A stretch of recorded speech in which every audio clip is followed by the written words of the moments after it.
Trizap. Yo, slide, stay over here, man. Take my hand. There we go. There we go. There we go.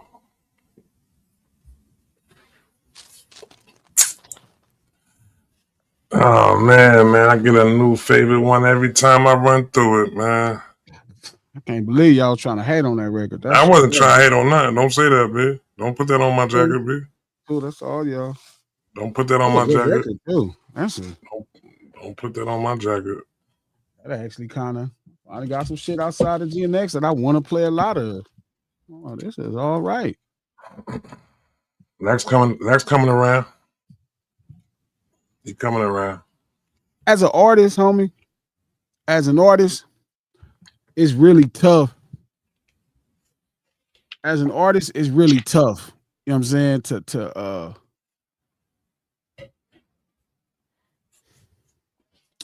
Nas and Premier for 31 years have been making songs that people enjoy, even if it's a small sample size. What we talking about, 5 to 6 records? 6. So it's like it's a small sample size, and people have really been enjoying these records for 31 years. So I'd imagine kind of what your expectations have to look like for it off what you heard. And I would imagine it's really hard to grow. Like, how do you please people? Like, cause listening to the record to me, listening to the album to me, it was good. I really enjoyed it. I could see where I can hear the last record was probably supposed to be I'm gonna tell you. Third childhood. Let me see. I we'll talk about it later. But Yeah. I wouldn't even really try to argue with people on that. Like sometimes I actually really enjoyed it. Like it's an album I'm gonna play substantially a lot, you know, for sure. It's my third favorite Nas album already.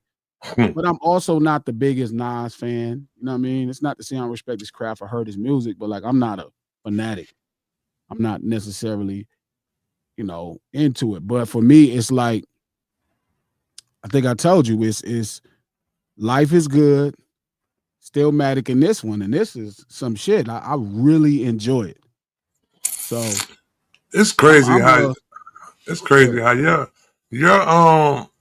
your counts on every time you bring an artist up, you always like the other albums, be like the other albums that like. But I can't really say that though, because Life is Good is I feel like that should have been his first Grammy he should have got right there as far as being nominated, and then Stillmatic did what it did. But you don't mention like Illmatic or It Was Written or nothing like that. Like you go to like the Ye album. Well, it's different for me, right? Like I wouldn't argue the Ye album is the best album. You Okay, say it's your so favorite. when I listen to the authenticity of artists, I'm listening for something that's going to pierce through, something that's going to cut through. So it's like when I'm listening to you deliver the records, I have to believe in what you're doing. Like you have to convince me, right? And you don't, that's not your job, but I have to convince, like you have to convince me of what you're doing, right? Are you convincing me of what you're doing? And I think that's where, you know,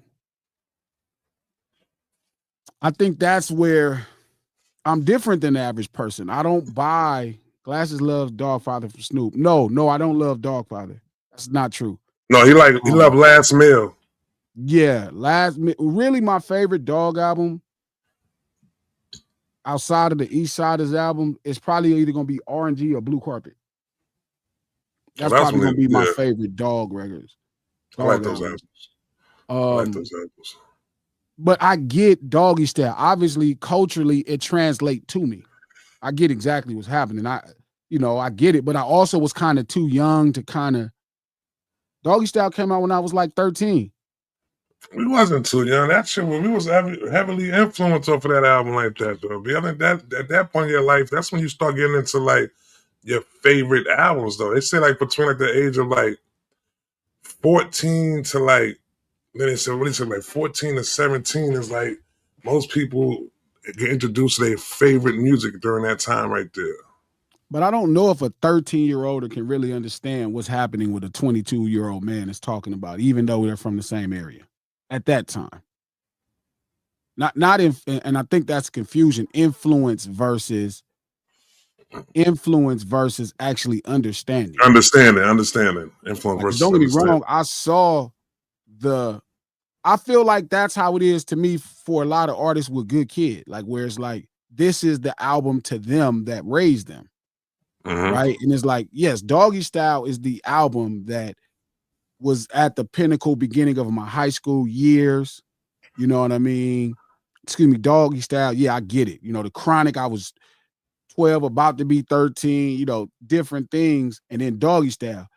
The first West Coast album I really understood was probably What? Dog Food. Dog Food? That was 95, though. Yeah, that was 95.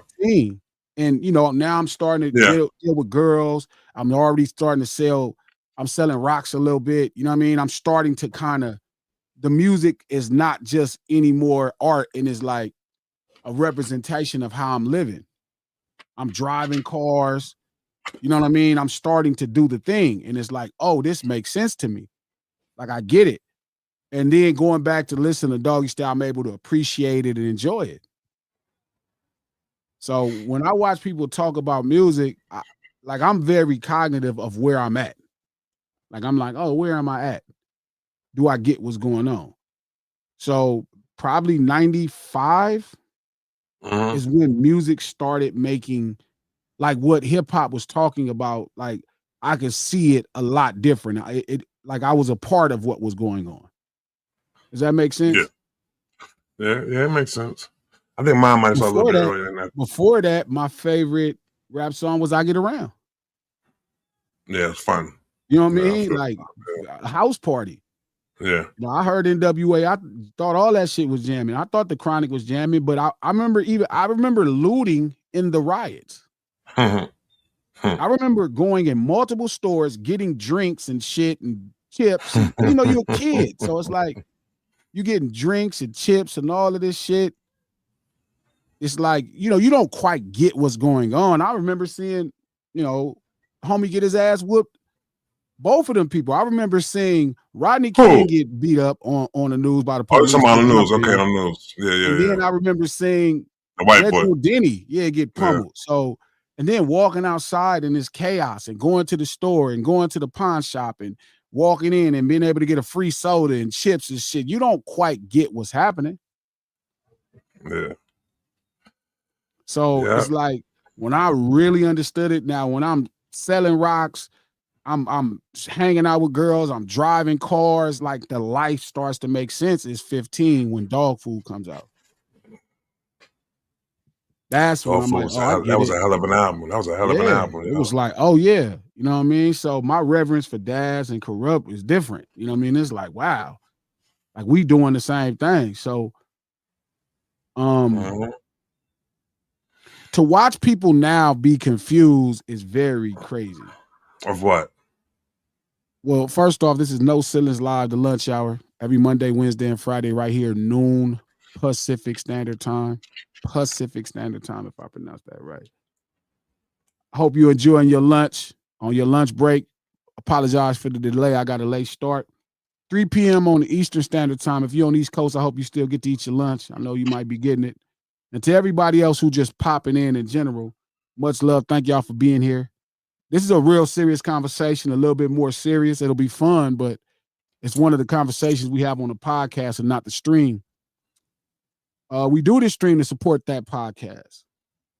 Dropping a fresh episode. I think I'm gonna do a crossover episode with my brothers from the Gatekeepers, which is a really great pod. Like, we've did 2 episodes and they're already outstanding. But we're gonna drop a new pod in there for tomorrow.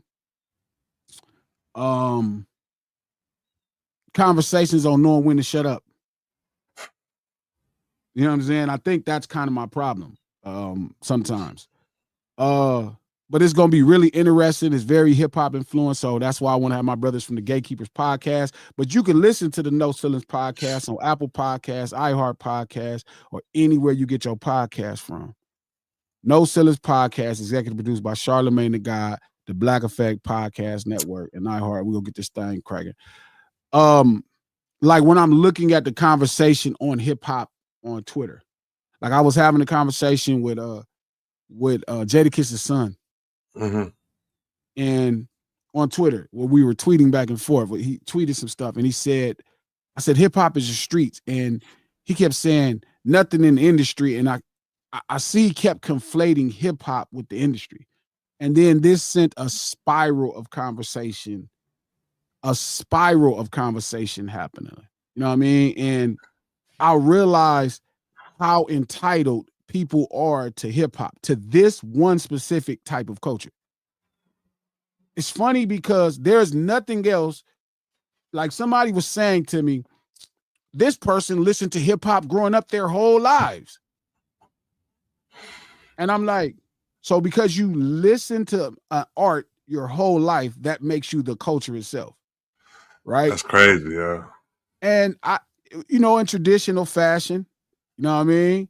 What's you up, feed baby? into it. You feed What's into up? it. Well, I am on social media to socialize. Not to teach, though. You up on there trying to teach people the damn culture, B. And then once they sit down with you, and they find they had enough hours in with you, now they're hip hop now. But that don't because Glasses taught me. Because Glasses taught me. But that don't make you hip hop. Tops OG. Hey, we finna get you on that camera, man. We really want to work on that documentary.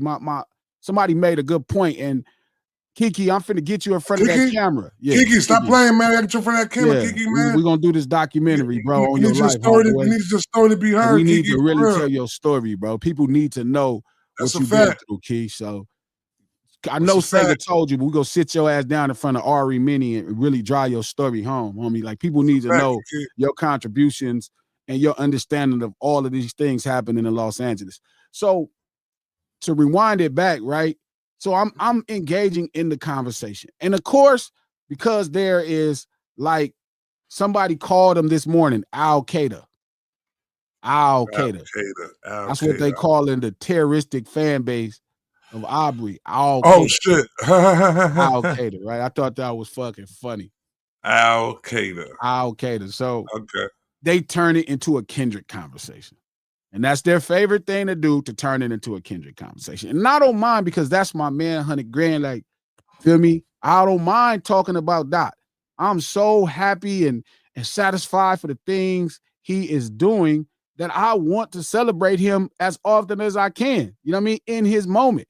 Like, that's dope to me to be able to really prop up your homeboy, and he actually earned it on his own as well. Like, that shit is fire. I don't know, maybe to y'all it ain't, but fire. To me it's dope that my partner is having so much success. Like it don't have to benefit anybody else but him.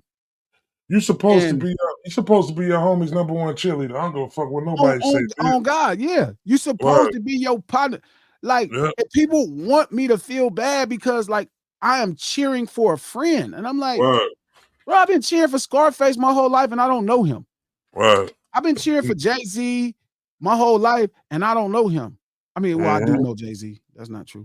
You know Face too. I would say, yeah, but I mean, I didn't grow up with them, or I didn't come into the business with them, or I didn't see their rise to the top. Yeah.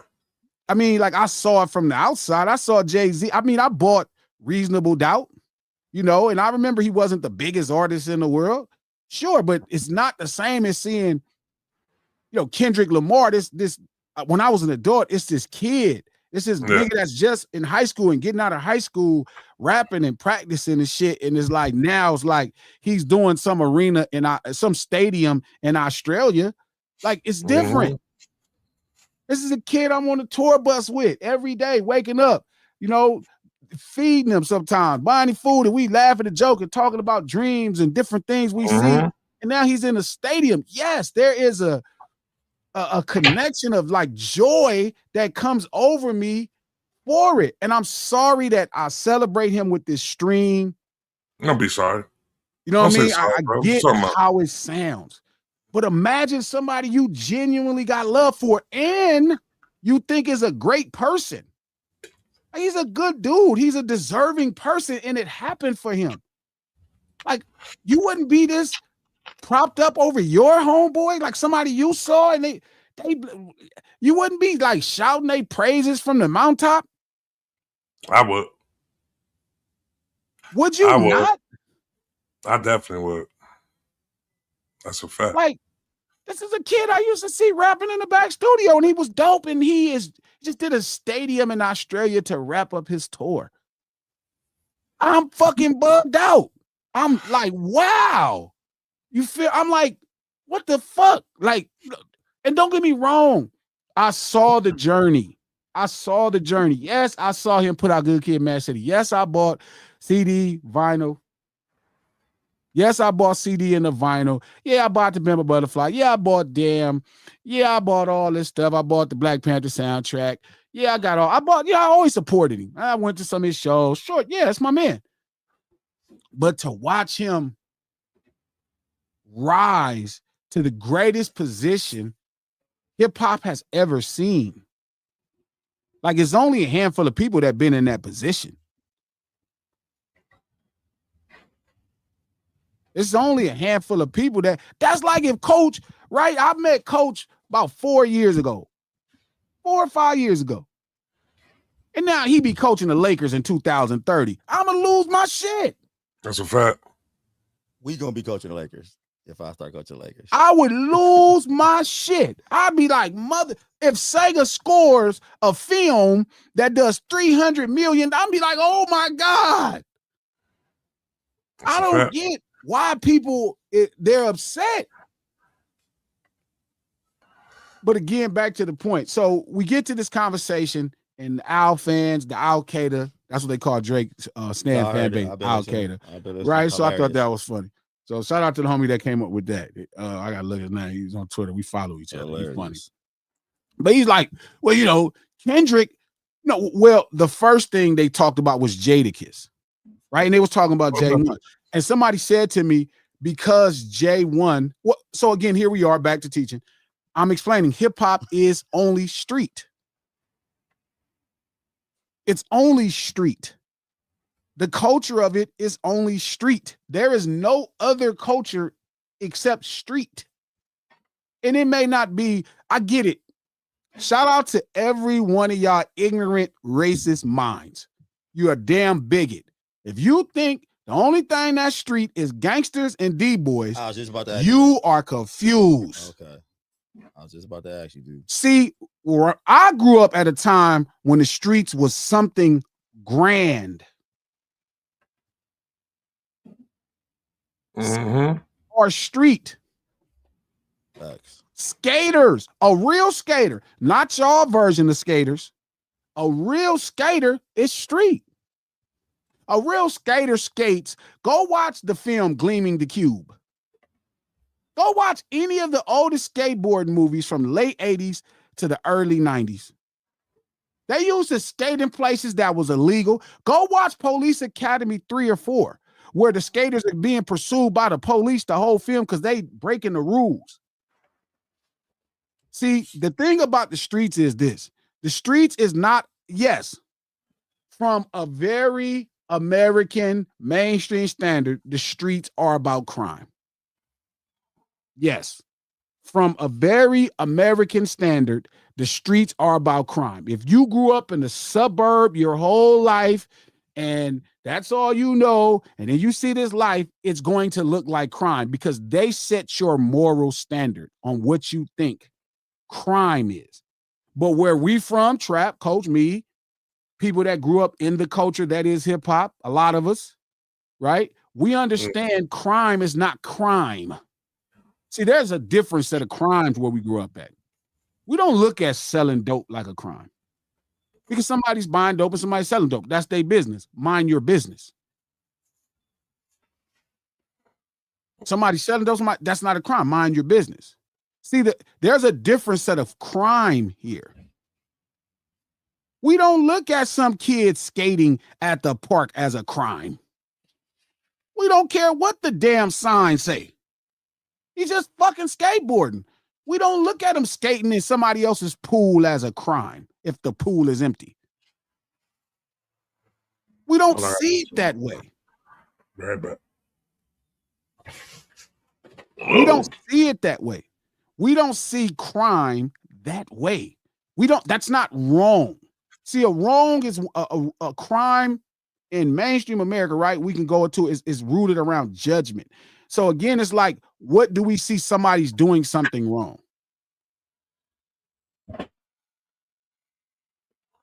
I get it. If you own a liquor store and then somebody comes and puts a plaque up on the side of your building, to mainstream America, that's a crime. To certain store owners, that may be consistent of a crime. To us, that's art. I'm just telling you the truth. Now, if somebody is hitting up some gang stuff and all of that, totally get it. But if you see a real graffiti, a burner, like a real joint. Why wouldn't you love a piece being put on the outside? People pay for that shit nowadays. Now they paying. Ain't that crazy? Remember that much shit they used to talk? Remember Taggers? Taggers was a real, like, Taggers are street. Yeah. Yep.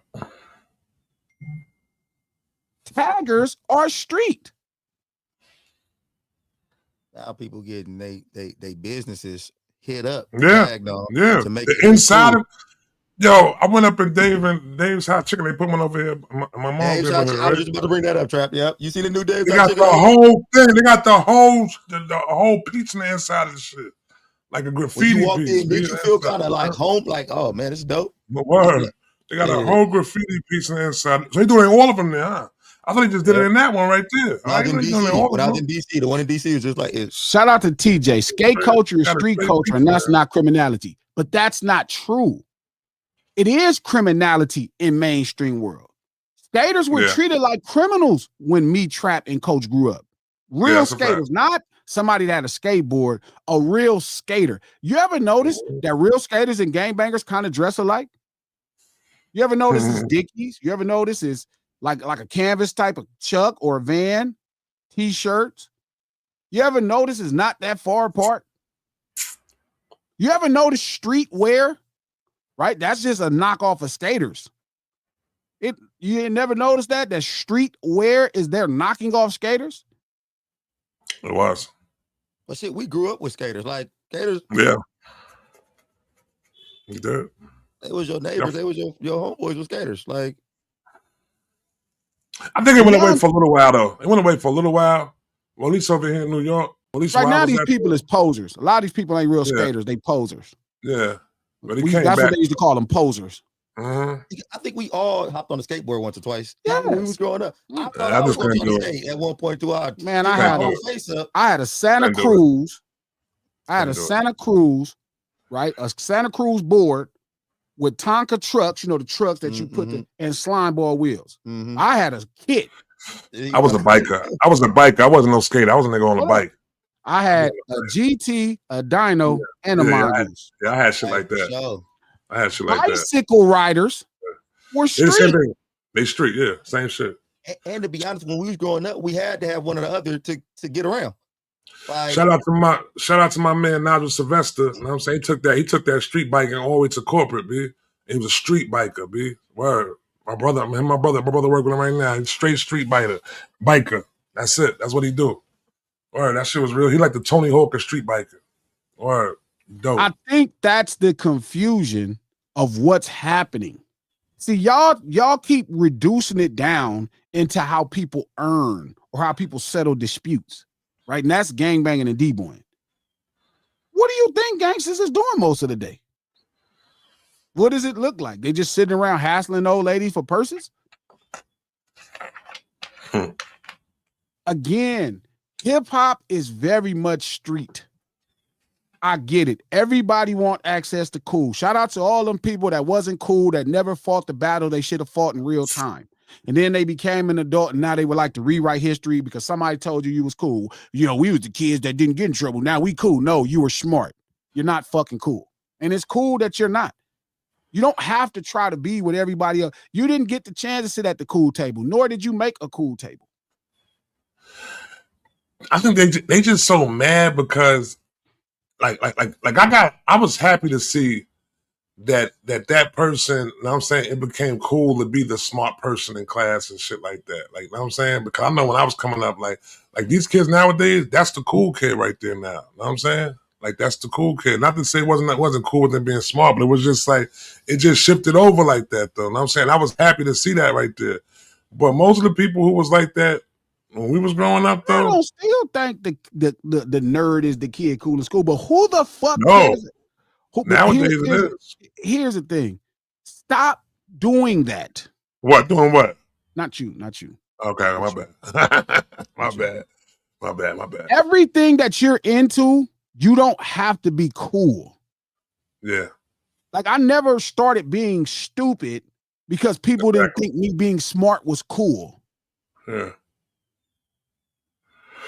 Like, one of the coolest things you could do is be yourself unapologetically. That's what worked for me. That is the coolest thing you could do. That's the thing. Like, people want to make being a nerd cool. That ain't something easy access to. See, all that other shit easy. Being a nerd is a different devotion. It's a different commitment. Like, I heard him call Kendrick. I'm like, no, Dot's not a nerd. Head's not a nerd. What's a nerd? I don't think nerd even gotta be that you smart. I think nerd is just like a dork. Like, he's just a dork. He's just, you know what I'm saying? Like Steve he's a dork. Yes. No, I don't think it goes into being smart though, bro. No more though, like that. I don't think it should ever went into being smart. But it was to be smart at first. Yeah, it was. You did. People talk shit if you got good grades. There's nothing. I got great grades. Yeah. I didn't never feel like I don't give a fuck who else thought it was fucking cool. Who the fuck cared what y'all thought was fucking cool? I got good grades. Fuck y'all. I had AP classes. The hell is wrong with that? Is that the only thing you come with? I would like to be a nerd. You got to kit the nerd kit though. That's what I'm saying. You got to dress. You got to Revenge of the Nerds. Yeah, like I had the kit when I was. No, I didn't get a chance. The pocket. Yeah, the pocket shit. Yeah, the pocket thing and all that. Like pocket protector. Hey, Revenge of the Nerds really shaped our thoughts of nerds. That's what it was. That's what it was, though. Yeah. Mm-hmm. No, now we don't know Revenge of the Nerds. That wasn't in our time. We didn't know people with pocket protectors and suspenders and. That was 80 teenagers right there. That's like some whole 80s shit. If 80s. I don't even know if it was 80. I ain't gonna even put that off on them. I thought that was a movie where they exaggerated what was happening. Definitely exaggerated, but it was some nerds out there though. But I got great grades my whole life. I got a 13 on my SAT. I don't know. Dress, though? I mean, whatever my mom bought me. Was it like? I wore cross colors. Okay. Well, regular, just regular. Yeah. Damaged, used, whatever my mom bought me. You wearing that type of shit. You wear them tight ass pants. Olivia was way too hip for that. Yes. Then with I remember the first time I told my mom to buy me some Dickies and some 501. She was like, "Nigga, I'm not buying you none of that shit. What the hell is wrong with you?" She know what it resembled the sign? Is that what it was? She was all into that too. But also, she like, nigga, these shoes, you got Jordans. Why the fuck you want some Chucks? Fucking shoes cost $100. That my mom was like that. My mom and my little brother are just like that. My mom and my little brother are all the show. They are the fucking show. They gonna put on a fucking show. And I was kind of more like modest. Like I wasn't trying to necessarily, like I already stuck out because I could read really well. I could think really well. I got A's on tests. I could read really well. Man, because at the time, it wasn't the thing that everybody was proud of. I was reading all the Bernstein Bears books when I was like certain shit that made me stick out. So when I talk, I naturally stuck out.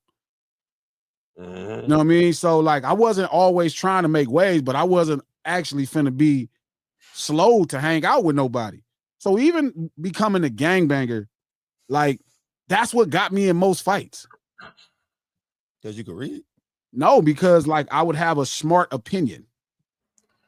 And then a smart opinion at times is considered a coward's opinion. Hey, you know what the crazy thing is? That's facts, Trap. You know what I mean? Man, that's facts. That's facts. Smart opinion was considered a coward's opinion back in the day for some strange reason.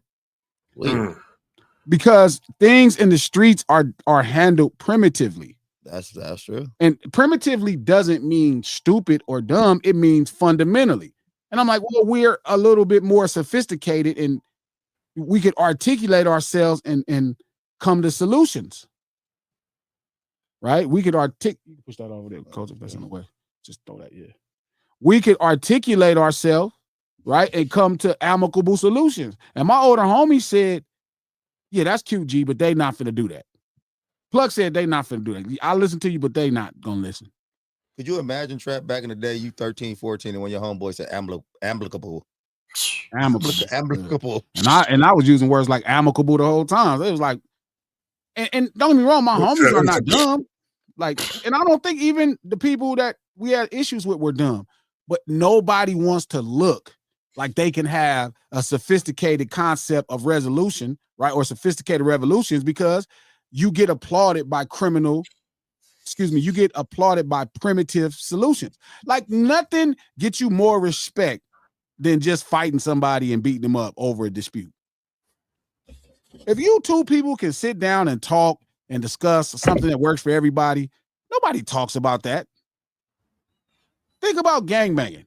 Gangbanging is solved most of the time very, very diplomatically. You would never know that because the only thing they talk about is the fact that the 60s and 8-trays beef. You know how many times people have amicable solutions and decide that they're going to just get past and they resolve their issues civilly? Nobody talks about that. That's happening. If it's problems 300 days a year, that's happening 250 times. But you know why nobody talk about that? Because that shit ain't the shit. That ain't the shit. Nah, we don't celebrate the wars. America as a country does not celebrate the wars we didn't have. Celebrate the wars we won. We celebrate the wars that we had. We don't celebrate resolving something civilly. Every year. Imagine that holiday, coach. We avoided war because we came to a conversation, and here's the celebration of it. This is May the 9th, the day we civilly worked out an issue, and we celebrate it every year. No, we celebrate fucking over England. Here it is, the country. And we're going to do fireworks, and we're going to wear the American flag. We're going to be bravado and brash. We don't celebrate. We don't have an education day, a nerd day. No, we have Veterans Day. Who was over there getting cracking, putting in the work to make sure we can do our thing? Why don't we have a regular day? Shit, we even talk about Vietnam. We didn't even win that shit. No. The people that lost their lives in a fight. Yeah, it's over Vietnam and that shit. These are human problems that we seem to make like this is a hip-hop problem. So back to the point. So a guy said to me, he was talking about J1, which is Jadakiss's son. J1's is always on Twitter, very polarizing account. And he was saying, somebody said that the only reason J1 wants to deny that hip-hop is street is because he wasn't raised in the streets, so he wouldn't have access. And I'm like, that's not how street culture works. His father is Jadakiss, right? So he was raised like your kids. Your kids are raised innately in street urban culture because their dad's street urban culture. That's how it works. So you still get it. If your son, when Dada was in school 3 years ago in high school, if somebody was finna kick that ass and they punched him in his face and he came and told you that you're not finna go tell him, you need to go tell the principal, report it to the proper authorities. Nah. You're not gonna tell him that. You better whoop his ass. And if he tell you, Daddy, I'm scared, I'm gonna tell the principal, you know who you're gonna be mad at? Him. I would have been disappointed if somebody socked him in his face and then he came back and talked to me about it. Yes. I'd be like, why are we talking about this? After you should be in trouble already. Because you're street. Because you're street. See, street is not just crime. I get how mainstream America sees street. I get how mainstream America sees street, but it's actually another way for them to be racist and act like only black people is street. Like Al Capone's not street. Like white people didn't invent street in this country. You ever notice in hip hop, we also always compare ourselves to other street people? You know, you have a whole mafioso rap because you know why? Because the mafia is street. Rappers name themselves after mafia people and other outlaws. You ever notice that? Got it.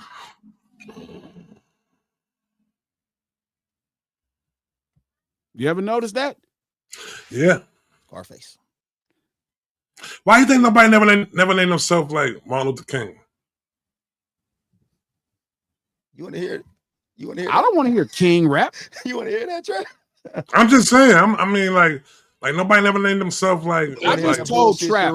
I told Marcus Garvey or something like that. But don't nobody want to hear that shit.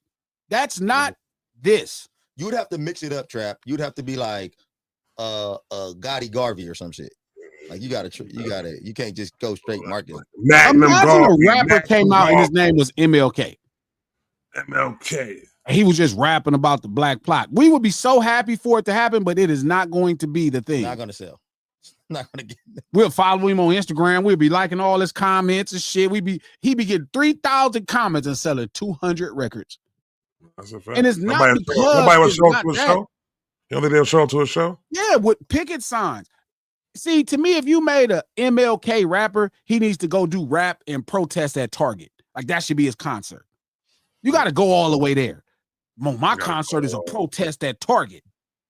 That's my concert. Sure. MLK in the house, and he just kicking hard ass flows, and he like, we boycotting y'all, and people holding signs. No violent, no violent. No violent, no violent. Non-violent, non-violent. No violent. The first year he no changes. Violent, no violent. It'd be like the MLK didn't stand for more than it's the Magnum long kill. Exactly. Like that's Tupac. Yeah. Tupac was like, man, I'm finna come in and just really. He saw that shit. He was like, oh fuck that, fuck your bitch. And Pac thought he was really. West Side. Pac thought he was about to really come through his MLK. You claim to be a player, but I fucked your wife. He was mad. Hey, Pac was so. Fucking, my mom bought me Pac's first album. She's like, you should listen to this. And I'm like, it's cool, Mom. She's like, no, this is really good. She thought like that meant something, like that was gonna mean because it kind of it had this like positive vibe. I'm like, I mean, it's cool. She turned him off from it because she said it was cool. No, because when she put me on E40, I was locked in. See, Mom's is good work. Mom's usually man. On somebody. Mom's usually good work. When she put me on Pac, she was trying to oversell it because he had such a positive kind of, like it was so grounded. You know what I mean? He was such a dope brother. And I remember my mom, she was pushing it so hard, and I see why, because she was like, see, his stance is, I'm 11. 10, 11. She like, this is kind of how you need to see the world. Mom, it's cool. Put back on that NWA. What it was NWA just came out. Play that Digital Underground. We'll get back to this. That Brenda's Got a Baby, man. That shit caught everybody. Yeah, them ladies up. Them ladies was like, man, this dude right here care about us. Yeah, man.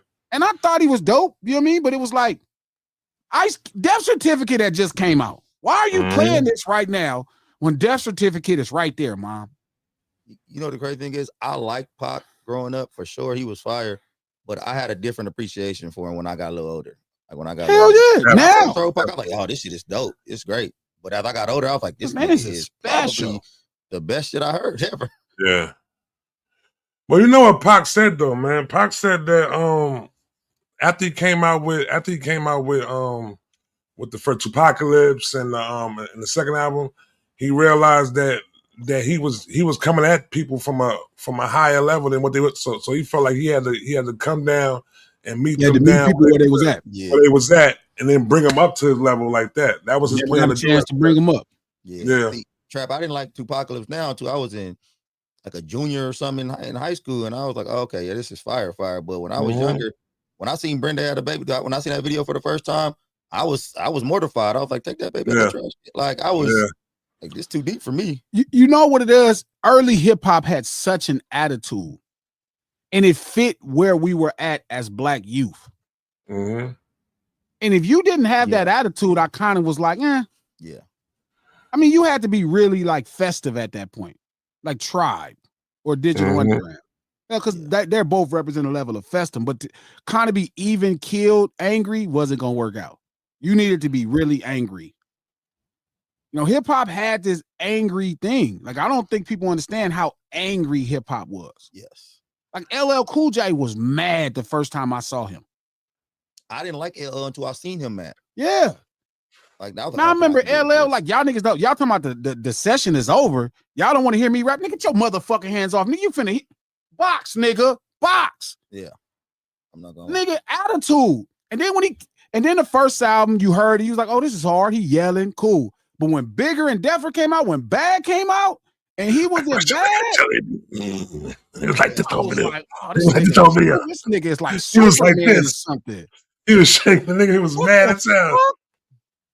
Yeah, Word. I started liking LL. Shit, like when Onyx first hit, I was like, oh, Yeah. I'm Yeah. into this. Onyx Yeah. was crazy. Yeah, I was. Yeah. Them niggas was mad. I didn't even know B-boy why I said, liked it so hurry up much. and give me the microphone before I bust in my pants. I'm on them niggas. The label, the view, still, I took the word right out of my Still mouth. undisputed. Under my I shoes, feel used and abused. and abused.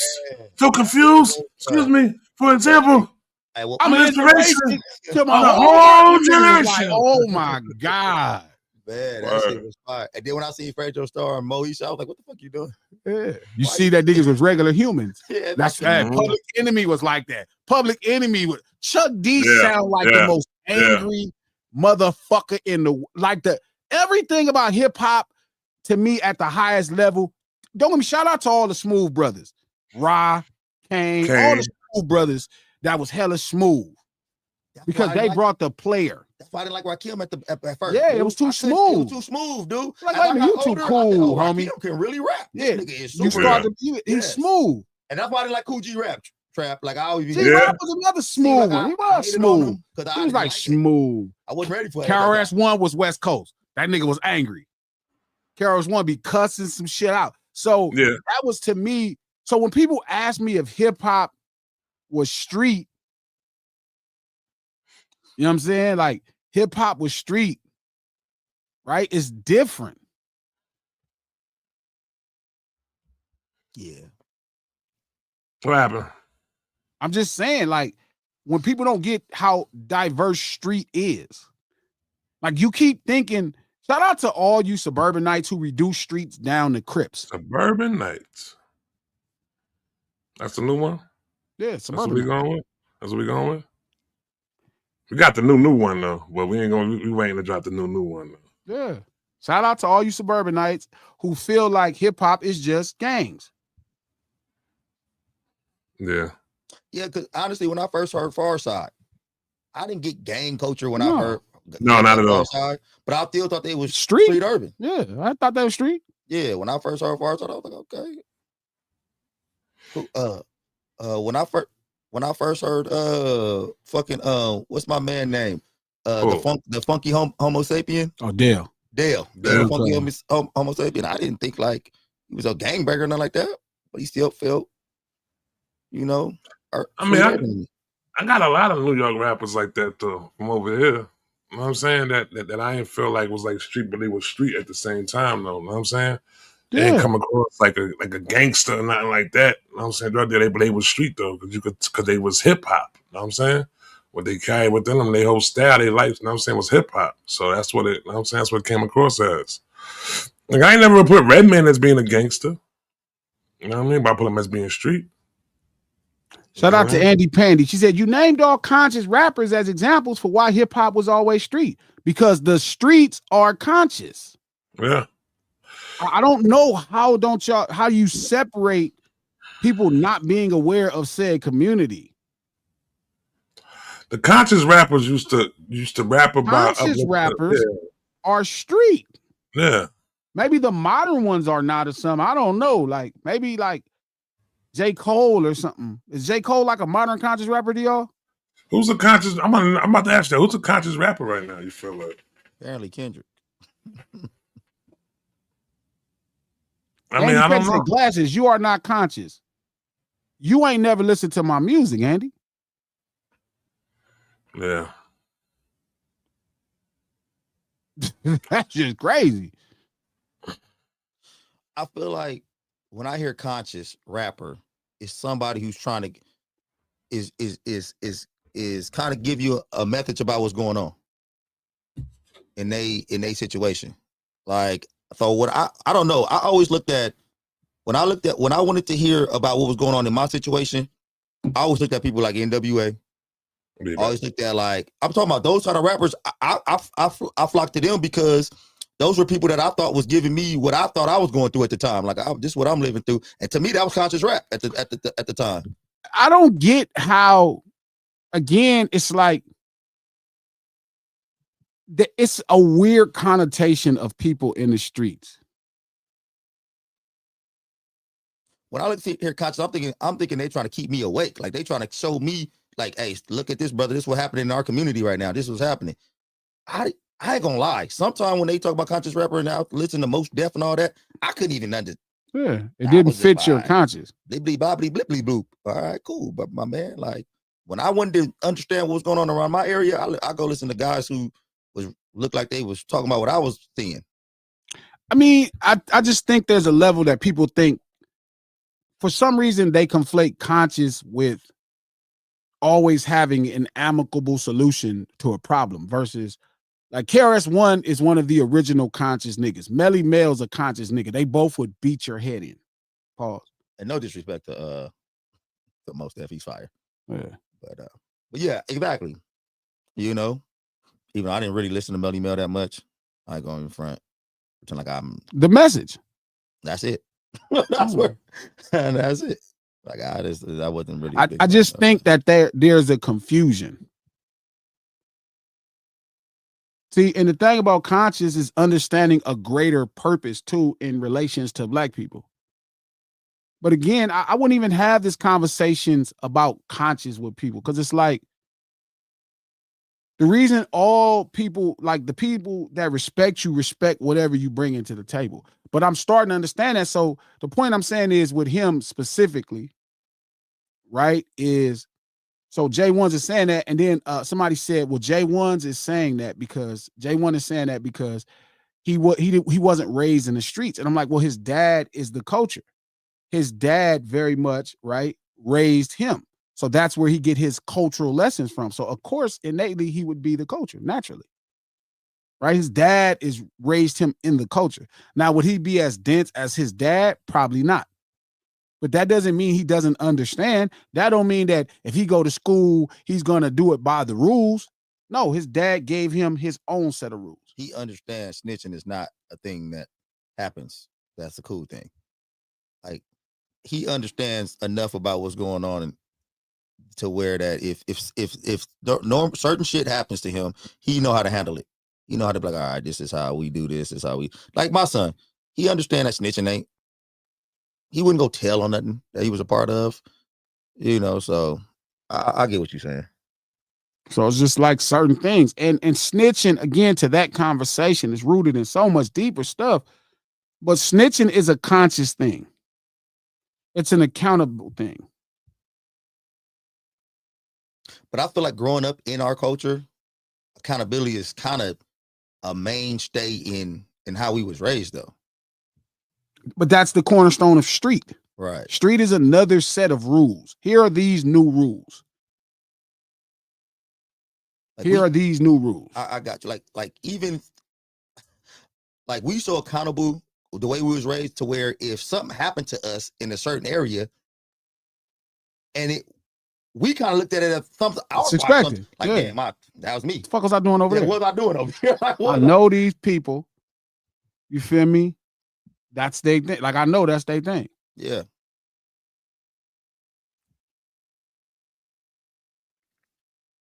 So I mean, I totally get it. Yeah, I get it. But what they say? Okay, so how did this stem from J1 though? Like where? So anyway, so the dude. So then here comes somebody from Al Qaeda. They were like, well, see, and of course they're gonna make it about Drake, and they're like, well, if that was the case, then Drake's dad. And I'm like, bro, he wasn't raised with his father. Like he said that 1 million times, bro. And he was raised in this suburban area. Like he doesn't, for sure, somebody that doesn't see color is not street or raised in street urban culture. Got you. There's not a person raised in street urban culture that doesn't see color. That's facts. You can have a Lil Wayne where you're not mad at white people because maybe you're a superstar, the rapper, and blah, blah, blah, and they save your life, but you see color. You know the fucking difference. You know how to be treated. Facts.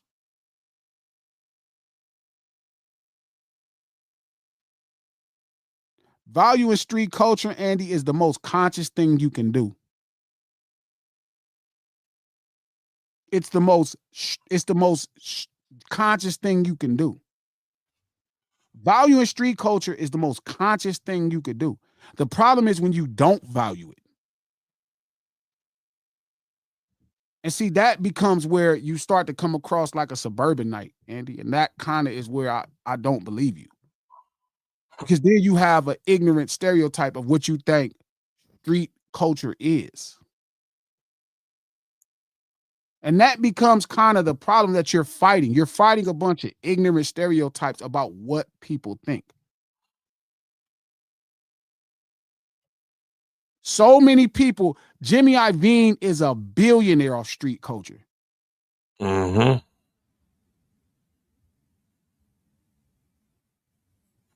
Like it's so many successful people. Dennis Hopper made $60 million off of street urban culture. So even when you say value, that becomes a questionable thing in what you value.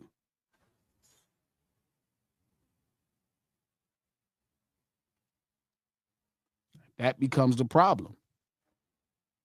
So it's a hard conversation. You're trying to tell somebody what's what.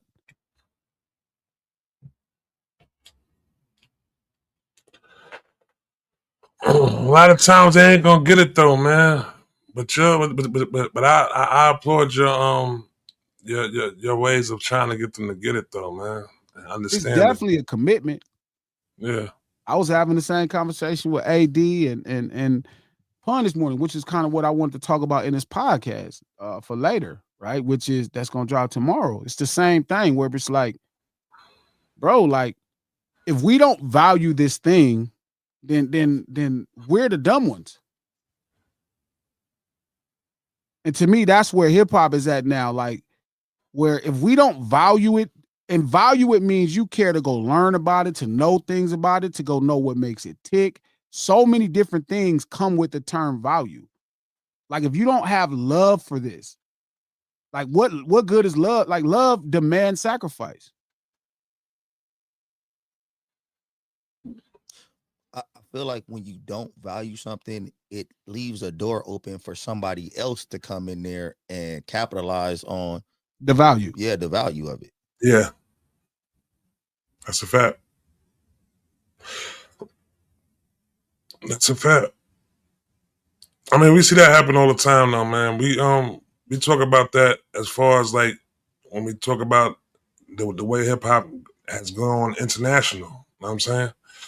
People you look at over there in China or some shit like that. You know what I'm saying? The way they value it like that. You know what I'm saying? The way they look at us, you know what I'm saying? As if, you know what I'm saying, we the ones that they appreciate it. You know what I'm saying? I think that goes into the value in it though too. You gotta appreciate every aspect of it. You know what? That a lot of these billionaires, because Glasser was talking about billionaires, people have become billionaires from our culture, but it's a lot of billionaires who understand to help them keep making money. They gonna tap into street urban culture. They gonna find some rapper or somebody to market their clothing or they liquor brand or whatever, or they gonna do because they know street urban culture is based in rebellion. That they gonna say some shit like, "We don't want you wearing our clothes," Mm-hmm. and no understand that means they gonna make us be like, "We wearing that shit now." They really haven't. Yeah, so sometimes it be the own people that, man, like we not valuing it, and other people coming in and showing what this shit can really do, how powerful this culture is.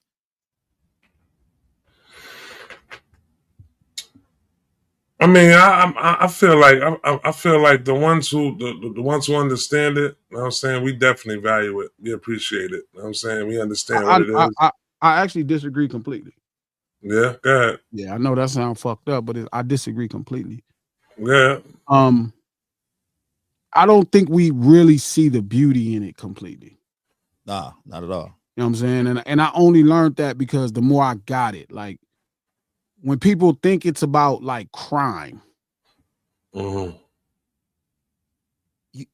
I'm gonna be honest with you, talking to you guys helped me understand it a lot more and understand the value of it. I think sometimes when you grow up in the shit, you kind of start getting jaded by it, or kind of maybe even taking it for granted. Because this is what you was born in, what you was raised in, is what you and you just kind of. But talking to you guys and understanding how valuable this shit is, it makes me like, man, damn, this shit is very valuable, and if other people maximizing the potential out of street urban culture, and we not doing it, because I think because we grew up in this shit and we sold, it's like, all right, this is what it is, and we don't look at the beauty in it and how valuable this shit is to the rest of the world. Shout out to Party McFly. Remember, it was a crime to read. That's exactly the point. Shout out to Party McFly with the MVP, with the leading comment at the lunch table that's leading in the MVP vote. We definitely gonna have to start doing the MVP comment of the table and start sending a cash out prize. Yes. Shout out to McFly on that. That's the point. So when I'm explaining to people, when they say hip hop is about crime, Squish, what up? When I say hip hop is about crime, right? They don't get what I'm saying because they hear crime, but it's like, as a black person in America, what the fuck are you talking about? Like, what's a crime to us? Because we don't agree in the same space as mainstream America on what's a crime. They don't set the standards of right and wrong for us.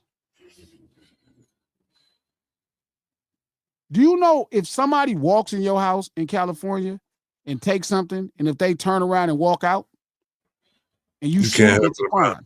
Yeah.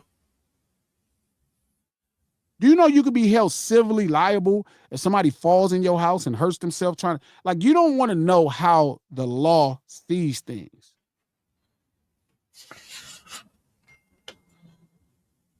You don't want to know how the law sees things. So again, when people keep using the term crime, I'm saying to them, do you know what that means? Crimes have nothing to do with culture. Everybody commits crime. No, not in no culture. We ain't putting that on culture. Well, I mean, what crime would exist? Like a crime, like we could say a crime. Imagine thinking crossing somebody into the border from Mexico illegally, right, is a part of their culture. That could be an ignorant take. And then you make that crime part of a culture.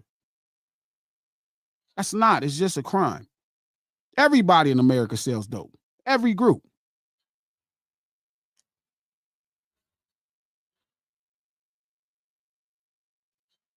Every group. Every group sells. Everybody hurts everybody. Everybody solves things through their own violence. What part of our things is crime? Again, I'm reiterating the term crime so you can catch what I'm saying, because I know it's really tough and difficult sometimes. It was a crime for skaters to skateboard in places. It was a crime. Graffiti is a crime. We don't see them as crimes. So what's a crime to mainstream America? It's easy to say what street is a crime. Running numbers was a crime for years. Selling liquor. What's a crime? Right. You remember? It was. Remember running hooch was a crime? Hooch. Yeah. It was a crime. I don't care how much people think they've gotten away from street urban culture.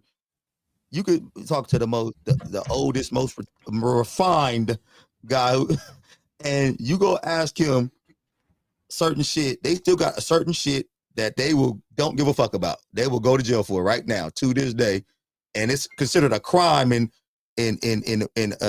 America. But there's still like 3 or 4 things. I'm talking about the nigga who I don't street. No, I'm not. No, there's 3 or 4 things that my dad right now, he's 60-something years old and don't believe in none of that. But you fuck with somebody in the family, you going to jail. Like he going to jail, he murdering you, killing you. We all know that. Growing up in street urban America, man. I mean, street urban culture. We got our own set of rules, and that's the thought. So there are things wrong in our life, but it may not be what mainstream America would consider a crime. That's the point. So when people saying Glass is street, and I'm saying, sure, I get the concept of criminality, crime from mainstream America. But to us, it has nothing to do with that. Yeah, we like Glass talking about that. Oh, somebody come steal something at your house and walk up. Let somebody come in the studio right now and try to steal up out of here. They not gonna make it to the front door. They not getting out the door. And I don't look at it like a crime. Like I'm just gonna look at it like, oh man, I defended myself. And I'm gonna be like, oh man, I'm going to jail, I guess, today. If somebody call you a bitch and you hit them in their face, oh man, in America, that's considered a crime. I don't know, but see, this one you're losing people. Why? You can't just be knocking niggas out for calling you a bitch. Yes, you can. I mean, you can. You for sure can. And we wouldn't consider it wrong. You know what? I'm gonna stall you out. I agree. Stall him out, Debo. Stall him out, Debo. No, I agree. Because I wouldn't do it. But if somebody walked up in here and called somebody a bitch and they knocked them out, you wouldn't be like, we need to call the proper authorities. You're wrong. You're gonna tell that person when he wake up, why'd you call them a bitch? Yeah, I would be like, I wouldn't be like, oh, they should go to jail for that. I'd be like, man, they probably should. Imagine that. Have some hands if you're gonna call them people bitches. So again, when we talking about street, we're talking about another set of rules. That is true.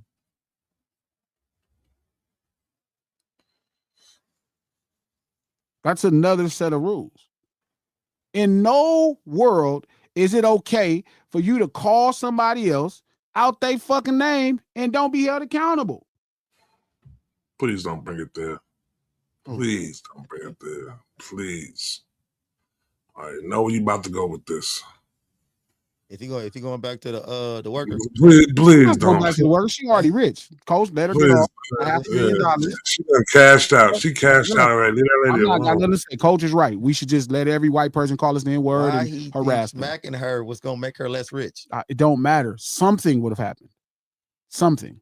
She deserves something. I agree with you. She deserves something. But you know what she got? White justice. She got. Tell them niggers about themselves. Niggers. How Coach likes it. I don't like niggers. Harass them and make them order too many Cinnabons. That's how I'm gonna get even. Hey man, you got to do something. But I definitely can't. You know what you got to do. She definitely can't be rich off my hands. She wasn't gonna be rich without doing nothing. She called black people niggers and then got rich after. She gonna throw that shit around so crazy now. Oh my God. The Coach is right. All somebody should do is now just harass her with Cinnabons. She would have. I know she got some.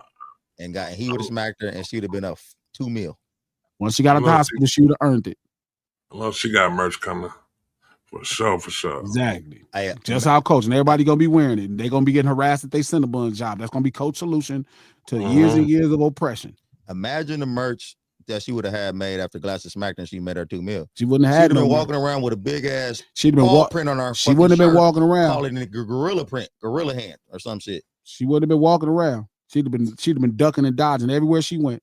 She'd have been like another $2 million. Who want to smack the shit up? Coach, I keep telling you, I don't know where you keep telling this lie. People do not want to get hit for money. White people love to get hit for money. No, they don't. They love it. No, they don't. White people. That's why they got laws. If that was the case, they wouldn't have laws. Glasses. It's a white dude getting smacked for $5 right now. No, it's not. Somewhere right now getting smacked.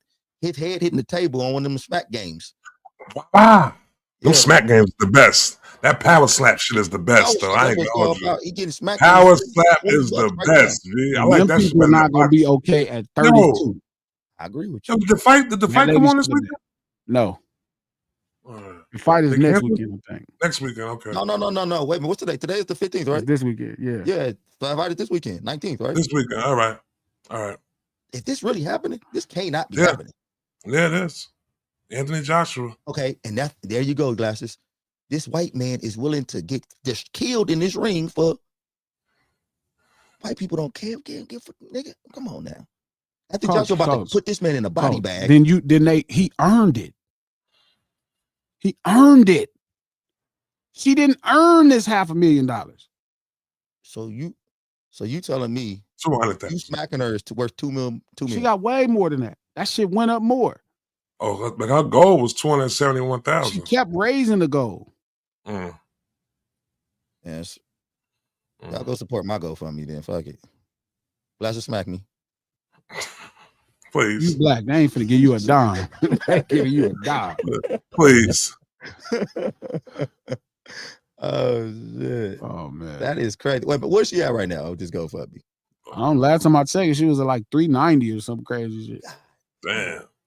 Nothing, you just walk around between you and them, shit, everybody just letting them go. Like, oh, I'm man, about it's to put cool. my mask on her. I'm about to put a mask down on her ass, B. Hey, I would have taken that trap if somebody would have maxed up and then got her after the work. But Glass is just all big and black. Ah, shaka. Public shames of public insults deserve public consequence. I agree. You would have smacked the trap? No. But I agree with them that though, like, because I feel like a public, you know what I'm saying, public insult deserves, you know what I'm saying, if you come back around, you need to give a public apology upon it too, though. You know what I'm saying? So it's like, it go the same way. So, no, I'm just meaning like, it needs to be dealt publicly, not behind the scenes. If the, you know what I'm saying, if the insult or anything that happened, it needs to be dealt the same way it was dealt with when the altercation happened. I feel like, I agree with them that. Definitely. Wholeheartedly. And listen, all I'm saying is, again, it's one of them things that should have happened. But before we do that, Bomb the Baby Girl, I missed that. I missed the content parade. I see they finally got Krishan for calling them people crabs. But you see why though? You see why it happened though? Was that at the content parade? Yeah. You see why she posted that got smacked though, B? It ain't happened because she calling people crab. She grabbed that girl phone. No, but that's why they was pressing her. Yeah, but you gonna grab the girl phone. Like, why would you call somebody? Like, why are you calling people? Like, why are you disrespecting a bunch of people? And then she kind of got a little disrespect. See, Krishan could fight, so sometimes I think they think because they can fight, that means people are scared to fight them, or you gonna be in a fight. It's like, you know what I mean, like that. Those things could go bad. But I would say, man, if y'all gonna come jumper though, man, they ain't jumping. They didn't even jump her. All right, whatever they trying to. The girl just smacked the girl had her phone up, recorded her. Krishan goes, "What, you recording me?" and pulls the girl phone down like that. The girl goes, "Man, what you touching my phone for?" Well, she did grab her phone hella weirdly aggressive. Yeah. It was like, oh yeah, you recording me for? But then didn't they kind of? No, they smacked her. I seen the smack. Okay, was that a girl smack? Yeah, that was a girl smack. That looked like a nigga smack. That was a girl smack. I only seen hand and she stepped back. She kind of like stepped back, ready to go. But then I don't know. I think she kind of listen. They really spared her. Yeah, they That's did. what I'm saying. It kind of looked like a sparing to me. Yeah, well, they was really on her because she got mad at Blueface and she showed up somewhere on camera and some 20v1 and called people crabs and all that. And now it's like, that's what happened. Yeah, that was pressing her. I was like, what's up with that? Like, why would you? You know what I mean? Why are you doing that? Like, but that's the problem. It's like, and I think that's what's wrong with the internet and what's going wrong in hip hop too. Where it's like this world where people feel like these things don't have true consequence. I was wondering because I heard that she dropped the crab word, but she made it. I didn't see the context of it. I didn't see how she said it, why she said it. She was making it seem like I'm from Baltimore. I don't understand what this means and all that kind of shit. And when I heard that, I was like, this doesn't sound right. Doesn't sound like this, like you're making any sense here. But now that they didn't want to hurt her. They didn't really want to. They really was checking her. Feel me? And it's a situation where it could be as simple as like, you know what? I'm mad at my guy. I said something that really don't got nothing to do with a bunch of people that I live around, and it got out of hand. So I understand why they were upset and what happened. Because it really could have went bad. Because it's like, you don't, like, I'm not disrespecting a bunch of people that I don't know, and then I'm going to show up where they at. Yeah. Even her temperament, like, you know, they were saying, I thought you couldn't come to conference. She's like, you see, I'm here. And it don't matter if you got hands. You know what I'm saying? It don't matter if you got hands. Like, sometimes it's just cool to just stay out of it. You know what I'm saying? Like, don't get in that shit. And them girls was on her. They was like, what's up? Like, they was pressing her, like, what's up with that? And she was, you know, making her, trying to make sense of it. And the girl was recording her, and she just, like, aggressively grabbed this girl's phone and snatched it down. Like, and the girl reached across, slapped her. Stop grabbing my phone. Bitch, what the hell is wrong with you? Okay. Yeah, she was wild for that. No, but I get it now, though. I get what happened because I didn't understand everything that would happen with that situation. Because all I heard her talking about Baltimore and crabs, and I was like, okay, but that's a crazy excuse because she's from Baltimore. I mean, I think Krishan's thing is she could fight, and that's good, but that's not. Don't let that be the reason you get yourself fucked up, because people not like when people think you can fight, they usually shoot next. But if you using those type of words, though, you supposed to be on that. Like you supposed to be like you can't be out there blaming you from a seafood capital of the America. Like, well, cause that's why I'm using it. Like I saw that with Busta Rhymes, Dave, and I feel bad for Busta because a lot of people mad at Busta, but I'm not mad at Busta. What'd he do? Because what you get is these trolls who kind of had a phone and thinking this is the moment to make a fool out of you. Come on, man. What'd he do? What did Busta do? All right. So I'm gonna say this right here, right? When I first seen it, and I seen the dude who hit him with the Stay Black, and then Busta went on a whole, what you mean Stay Black? This. All right. No, it wasn't that. So the Stay Black dude was not mad, right? He wanted to take a picture with Busta, and Busta's like, man, I gotta rush in another time. And the dude said, Stay Black. He said, for sure. And he doubled down on it. He didn't say it twice. Yes, he did. He said it one time. He said it twice. No, he said it twice. Okay. He said it twice. But it was all a part of the same. I know why he's tender about that. This is that hip hop conversation as far as Black Americans. Like, this is that conversation that they've been having negative energy towards him. And so he caught what he was doing. He caught his temperament. All right. So I seen that incident, right? And then I seen another incident the same day with a dude with a dude went up to him and called him Tracy Morgan. You know what I'm saying? Walk up to him. He didn't walk up they was taking a picture, and he said, "Yo, take a picture of me and Tracy Morgan like that." And then he got me. So my thing, I'm saying to say this though, right? You know what I always go to? Think your man is creating content, B. Who? Busta Rhymes? Yes. No, I think other people are creating content, and he's kind of being mad. Like, he like, bro, stop. Like that dude who walked up, he was finna take the picture with him, and dude said something, and he said something funny like, oh, Tracy Morgan. And it's not about if he looks or familiar, like if he's doing Tracy Morgan. Like, it's not if he looks similar. There's a bunch of content creators that kind of go around purposely mislabeling people as content, being funny. But this is what I'm talking about. Niggas doing anything for money. They know there's some kind of something that could come, some kind of repercussions that could come with that type of game. What if Busta Rhymes just bombed on them or something? Which is why I keep telling you. These niggas think it's cool. Because they have no consequence. But I'm telling you, it's not gonna be the bomb that's gonna stop her from doing it. You ain't gonna Busta Rhymes bomb on them. That ain't gonna stop her from doing it. Somebody got it. I hate to say this. Somebody got to get shot. I'm saying that's, even if that's happened, that's cool. But I'm saying it needs to be some level of consequence. Yeah, but that's gonna be the one that's gonna stop somebody. Because these people think getting smacked on camera is content. That's dope to them. Please, Busta. They probably was like, playing Busta Rhymes almost hit me. Shit. Damn. I mean, but you deserve it. See, I don't know. I don't know where we evolving into this world where, hey, you know what? Let people just say what they want. You just walk away. No, that's not why people didn't say what they wanted to say 30 years ago. People didn't say what they want to say 30 years ago because there was consequence for the things you say. We keep creating a further world where nobody's going to be held accountable for nothing. Wait a minute, hold up. You said people didn't say what they wanted to say 30 Hell years ago? no. You got your ass in a fucking fight.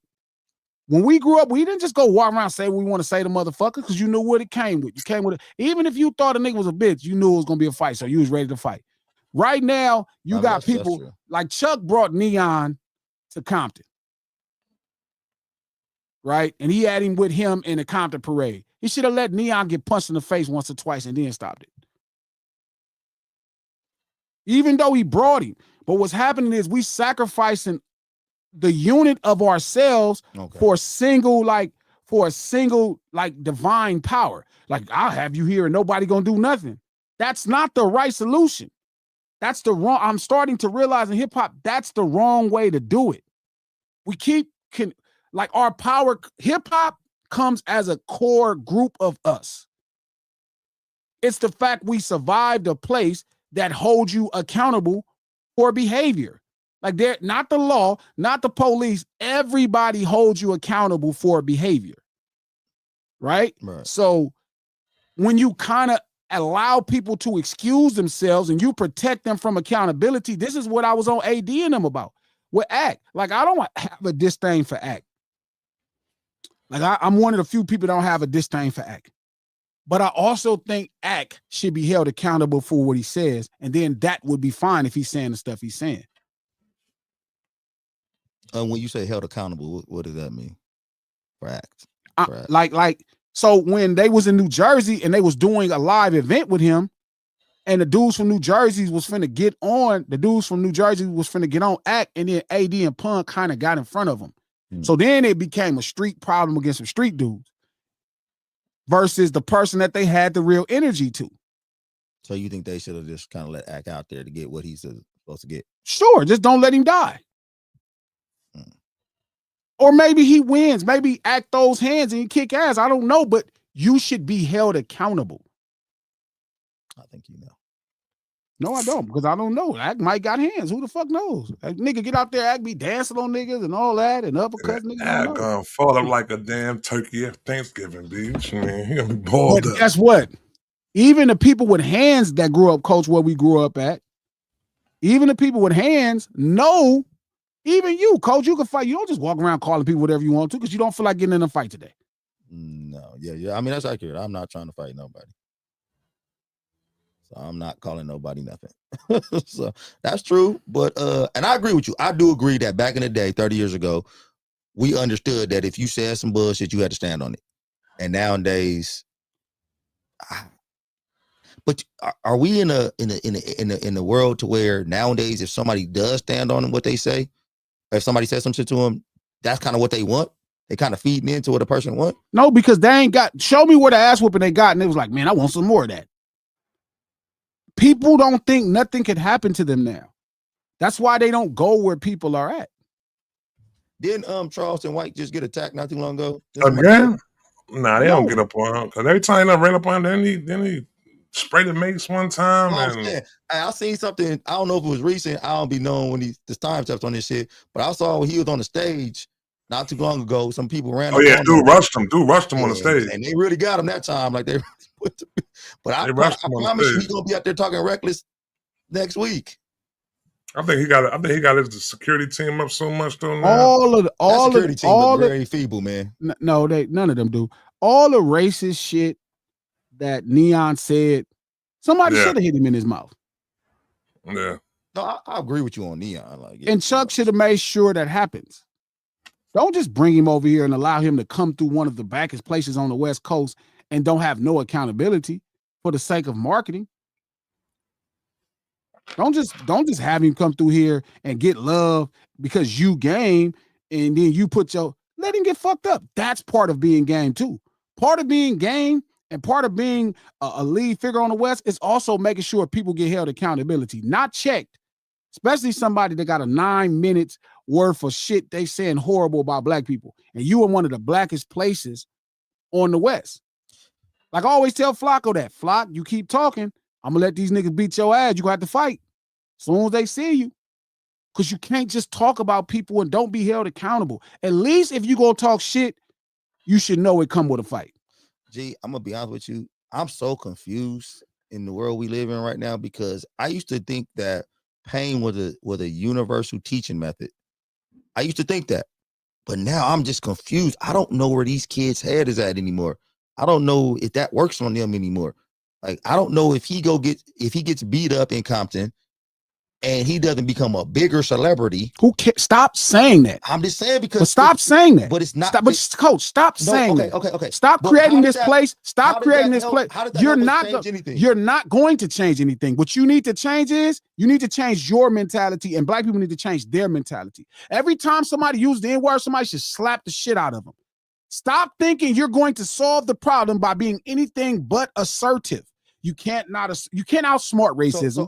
So you can't outdo this. You think assertive is just beating somebody up? How do you think we got in this position? What do you think was happening? You think we got here because they was just so smarter than us? We so stupid? No, they would kill one of us in front of the person. They would crack you with a whip and whoop you in front of the person. They would bring a hammer. It doesn't have to be emotional, but it does need to be of consequence. Okay, so G, I get what you're saying, man, but you do understand that being assertive doesn't mean smacking them all the time. If somebody uses the N-word and they only got a smack, they got off easy. G, you know me. If I wish that could be the right way we get this done. Stop saying that because you keep trying to. I want to be that dude. Because you keep trying to make the law.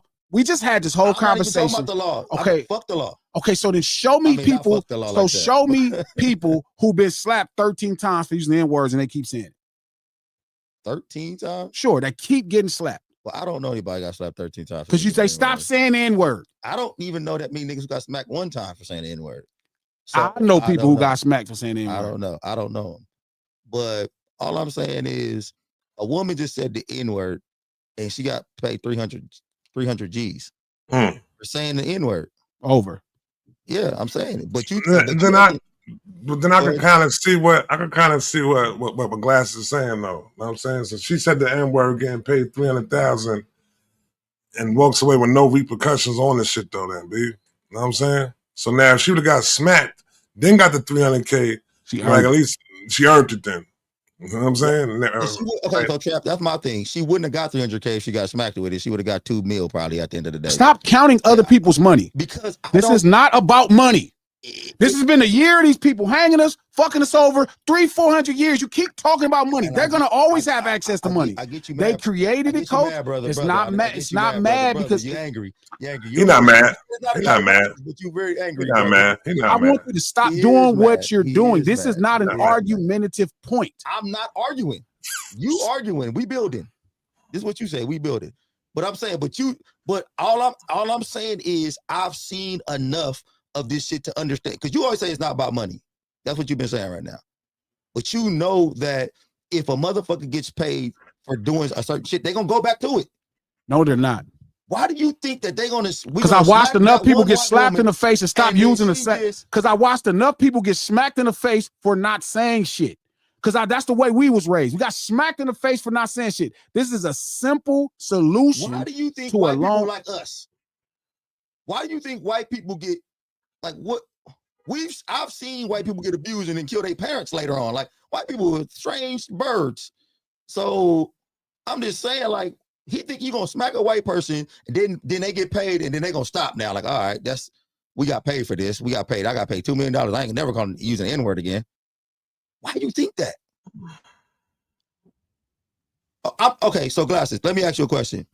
We talk about Martin Luther King all the time. Non-violence. Do you think he made a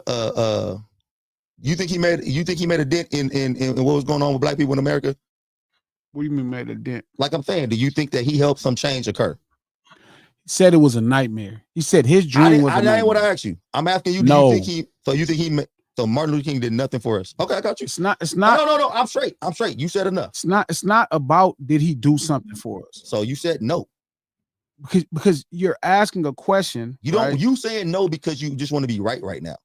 Right about what do I want to be right about? You want to be right that you smack this white woman. I don't need to. I don't need. It's not about do I think it's going to change everything. It's not about do I think I'm right. So be honest right now. Then, do you think Martin Luther King helped make some change with what's going on for black people in America? Yes. Okay. Thank you. That's all I'm saying. But why? Why do you think that means something? You understand that he regrets that whole idea? Do you understand one of his last speeches? There was his last speeches where he said he was wrong. The way he's talking about it was wrong. The way he thought about it was wrong. So when you're saying something, and then I'm telling you by the end of his speeches, he was like, that was wrong. He said the dream that I have for my people was more like a nightmare. Okay. So for sure, Glasses. I think it was hard for him. I think it was hard. I don't think he doesn't think it was right, because you don't beat the system by trying to get in it. You got to understand the system is not broken. It's working perfectly. Okay. So Glasses, I'm no way, form, or fashion I'm saying that you got to beat the system by getting into the system. I didn't say that. Y'all just be putting words in my mouth. I'm not saying none of that type of shit. I'm not saying that we shouldn't smack white people for saying the N-word. I'm just saying that the way you going about smacking the white people is just, I don't know if that's gonna help the problem out. They should get smacked eventually. So you ever whooped your kids? Oh, here we go. You ever whooped your kids, Trap? Yes, we've all whooped our children. So, No. Hold on. You never whooped your kids? I pal them when they was whooping your kids. I pal them when they was young. When they Never was young, I might have pal them though. But like since Okay. my kids got like to the age of like an older age like that, I never with my kids. Okay, so Trap, that's my thing too. As I got older, so when I was younger, I gave some whoopings out quite a bit actually. Yeah. As I got older, I started figuring out that there was better methods that probably I could use. And I'm not saying I still never, man, I'd be at practice with some of these kids. I'd already said this shit, man. I'd be like, man, y'all never got a whooping in your life. I'm not saying whooping should never happen, but as you get older, you start being like, all right, man, okay, so I used to whoop you, I used to whoop your ass for this type of shit, but now I'm gonna do this because I know this works a little better for you. This makes you, give me a little more act right than this whooping. I'll take that from you. Or I'll do this from you. So then why do they keep locking people up in prison? Like, in what sense You does think consequence... locking up people in prison work? Stop saying what works. It's not about what works. You're not going to fix every... No, because every problem is not meant to be fixed. Okay. Sometimes it may be... So like every last person that they wanted to break from escaping slave, like the plantation, right? No. Some people it worked on. But do you understand why they didn't just punish that one person? Like, you understand, like when they hung slaves, do you understand why they hung people? You know, it wasn't like a private thing. It was like a public thing. They didn't go find a tree, Coach, that nobody else could see somewhere off. They didn't just go shoot that person and then bury him and say that person has passed away. You know what they did? Mm-hmm. They gave a public discipline in front of everybody. Why do you think that is? Why do you think it's a public consequence? To instill fear into them so they won't try to do the same thing that he did. I agree with you. Is that not right? To breed fear. Yeah, to breed fear. So again, and it's a consequence for an action. Right? Mm-hmm. This is a standard thing in human existence. Everybody keeps saying there's a better method than paddling your kids. Everybody keeps saying it's a bit. Nobody believes that. Nobody breathing air on the planet Earth. No powerful people believe that. People don't let you get away with things. Hey, Trap, you know what the crazy thing about G saying this shit is that if he had children, he would not be a hardcore whooper. I know him too well. If they call me a bitch, I'll slap the shit out of them. Oh yeah. Yeah, for sure. Like with my kids, I won't. I haven't whipped them, but I would whip them though. If it ever came to the point where I had to get my ass whipping, they get an ass whipping though. Why? I'm saying, but this nigga G is just because it got to get to a point. I'm not talking to my players all. I be trying to take some shit for how he's talking to him. He's talking to my players all nice and shit and trying to. I'm a reason because I'm a reasonable person, but I also understand when somebody's trying to shame everybody. See, this is not just a simple situation where this lady was having a conversation. I didn't want to get this back here. God damn. Me neither. God damn it. Let's move on. Anyway. I did not want to go back there. Yeah. But okay, this is my father's understanding. If G did smack her though, I would stand tall. I would be. That's my thing. I would say she deserve it. I would say she deserve it. Yeah, for sure. Also smack her. I'm with that then, because I'm gonna stand with the black people who are with the majority. If we all smack her, fuck it. I'm with it. I'm with that then. Fuck it. Listen, I wouldn't sit here and say she didn't deserve to get smacked at all. She deserved to get smacked. Deserved to get hit. She deserved to get hit. More than that. I'm not. Like, I don't think. I'm saying in no way am I saying she ain't deserved to get smacked. For sure. I mean, that's it. More than that. Shout out to Lex. It's not about whooping your kids to make them fear you. It's about whooping your kids to make them fear. Let them understand. Exactly. See, the thing is, you wouldn't have kids if they were kids, if they weren't kids. If you could logically explain to a kid everything and they could process it, they probably wouldn't need you outside of the little bit of wisdom that you do give them. Mm-hmm. There are certain things that you need your kids just not to do to save their lives. Certain kids is different. Certain kids you probably could sit down. I'm sure Coach or you didn't have a kid, y'all could explain everything and it worked out. That's probably a lie, right?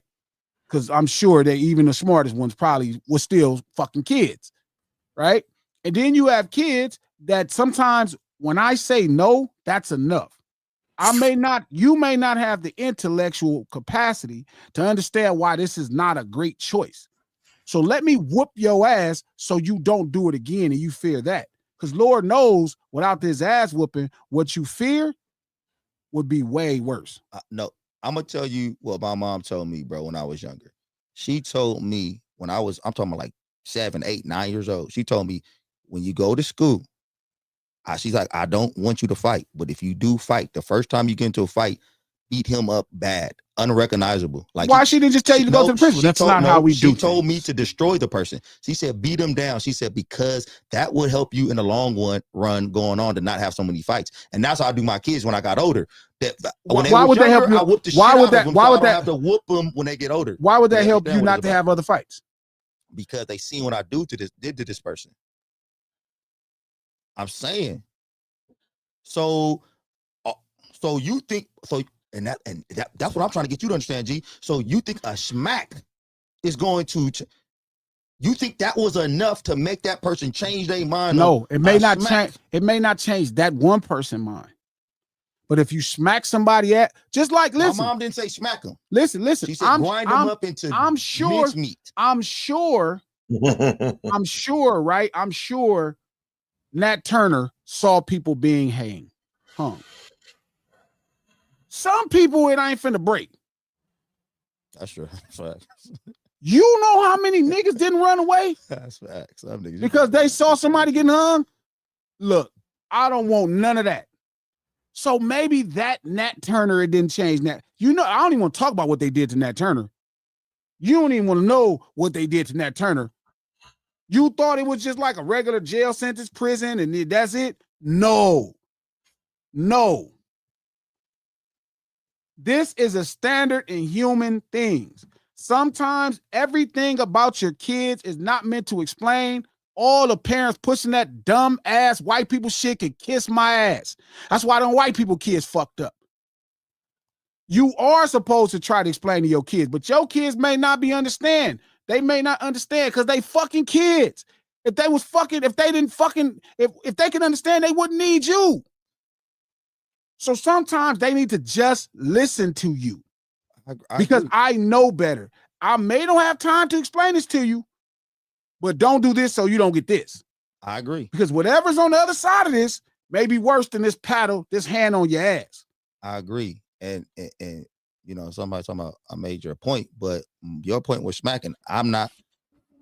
It's not just about that lady. For them to understand, it got to be way more severe than I can't go smack my kid and then be like, hey, remember what I did to you here? Like I told you, I'm going to do something very harsh at the beginning so you can remember that this is not what you want to get back to.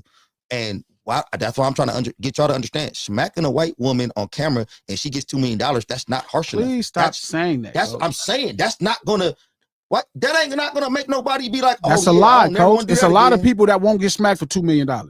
It's not a lot of them. It's a ton of people. Not. Why do you have so much belief in this in America? How do you think like he got so much hope? He think America is great or something. Like what? Like I think most of America's bitch. And so you know what a lot of people not gonna do? They're not gonna go through that first pain. Yes, you have them wild Nat Turners, but most of America ain't gonna be on that timing. Would you get smacked for $2 million? No. Okay, that's what I'm saying. So stop saying the nigga who would take a smacking for $2 million is a bitch. I mean, it's not a bitch. Coach, what I'm telling you is there's people every day who you're conflating what's happening. You think right now people just saying what they saying, they don't care about getting their ass kicked. No, people like you are the reason people aren't getting their ass kicked no more. Okay. Because you feel like there's a better solution. Y'all keep telling this lie.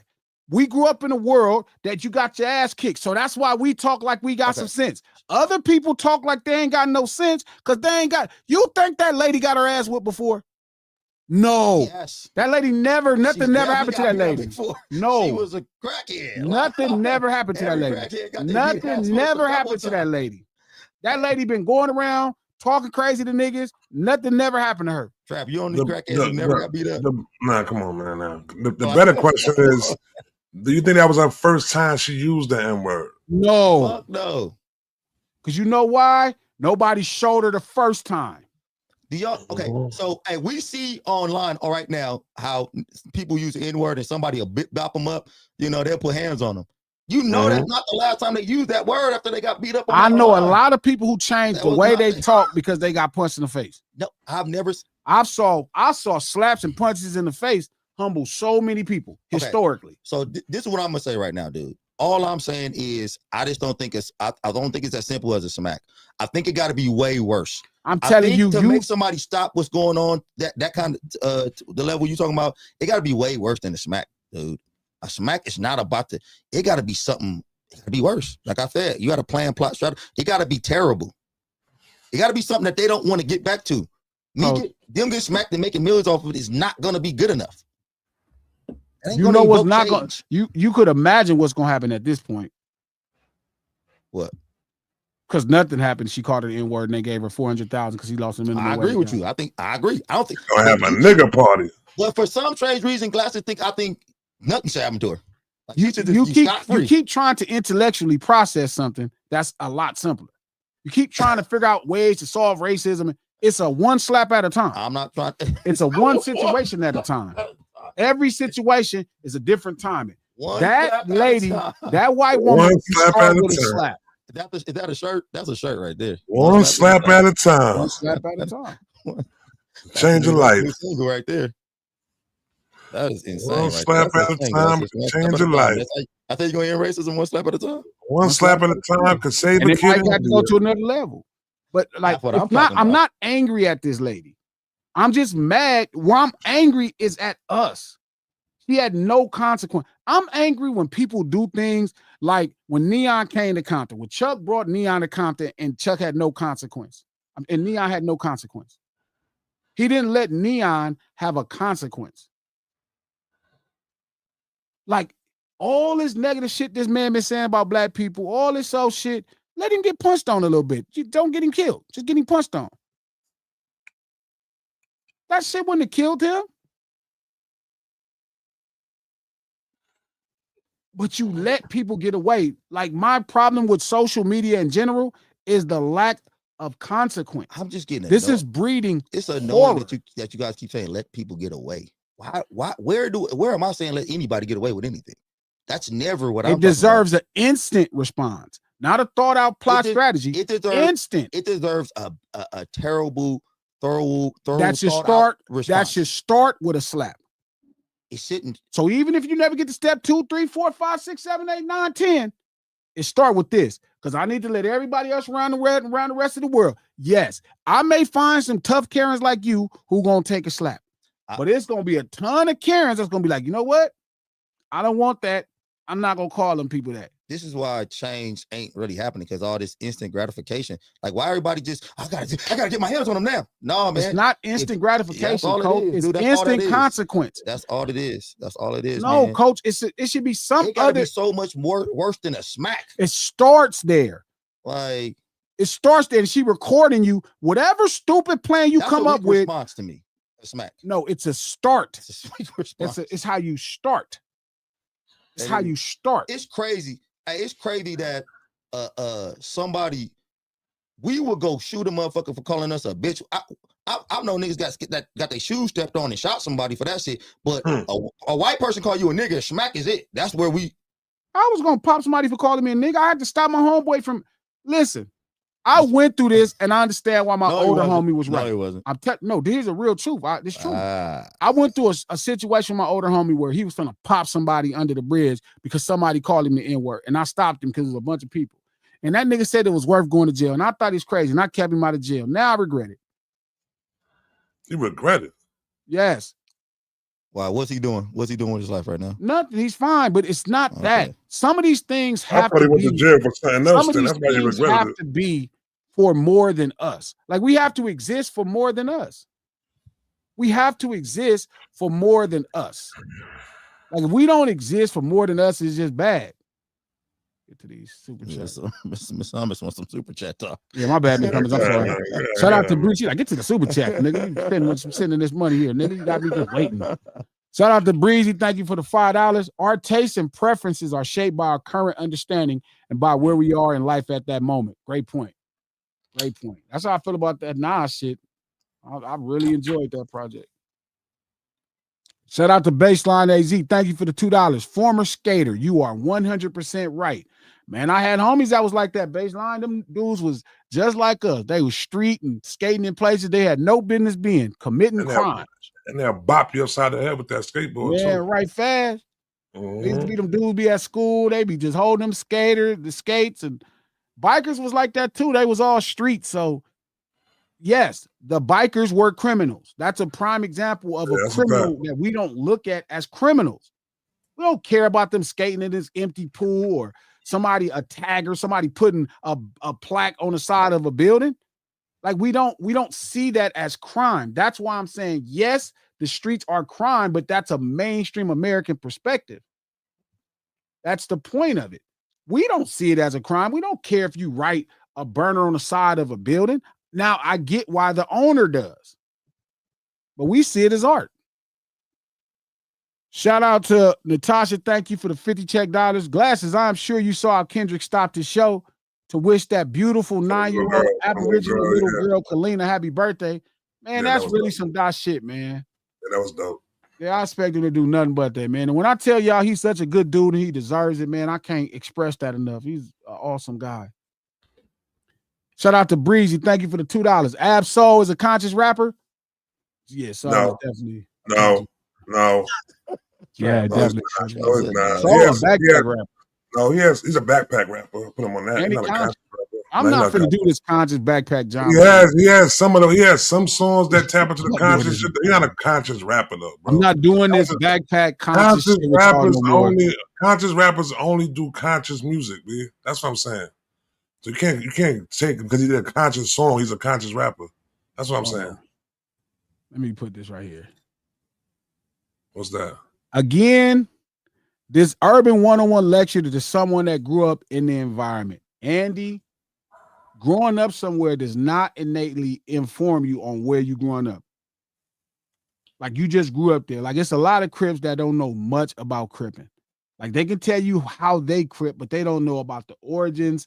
It's a million things they don't know why people wear blue. They don't know why rags go to the left. They don't know when their neighborhood started. They don't know why their neighborhoods beef with these people. They don't know a lot of these things.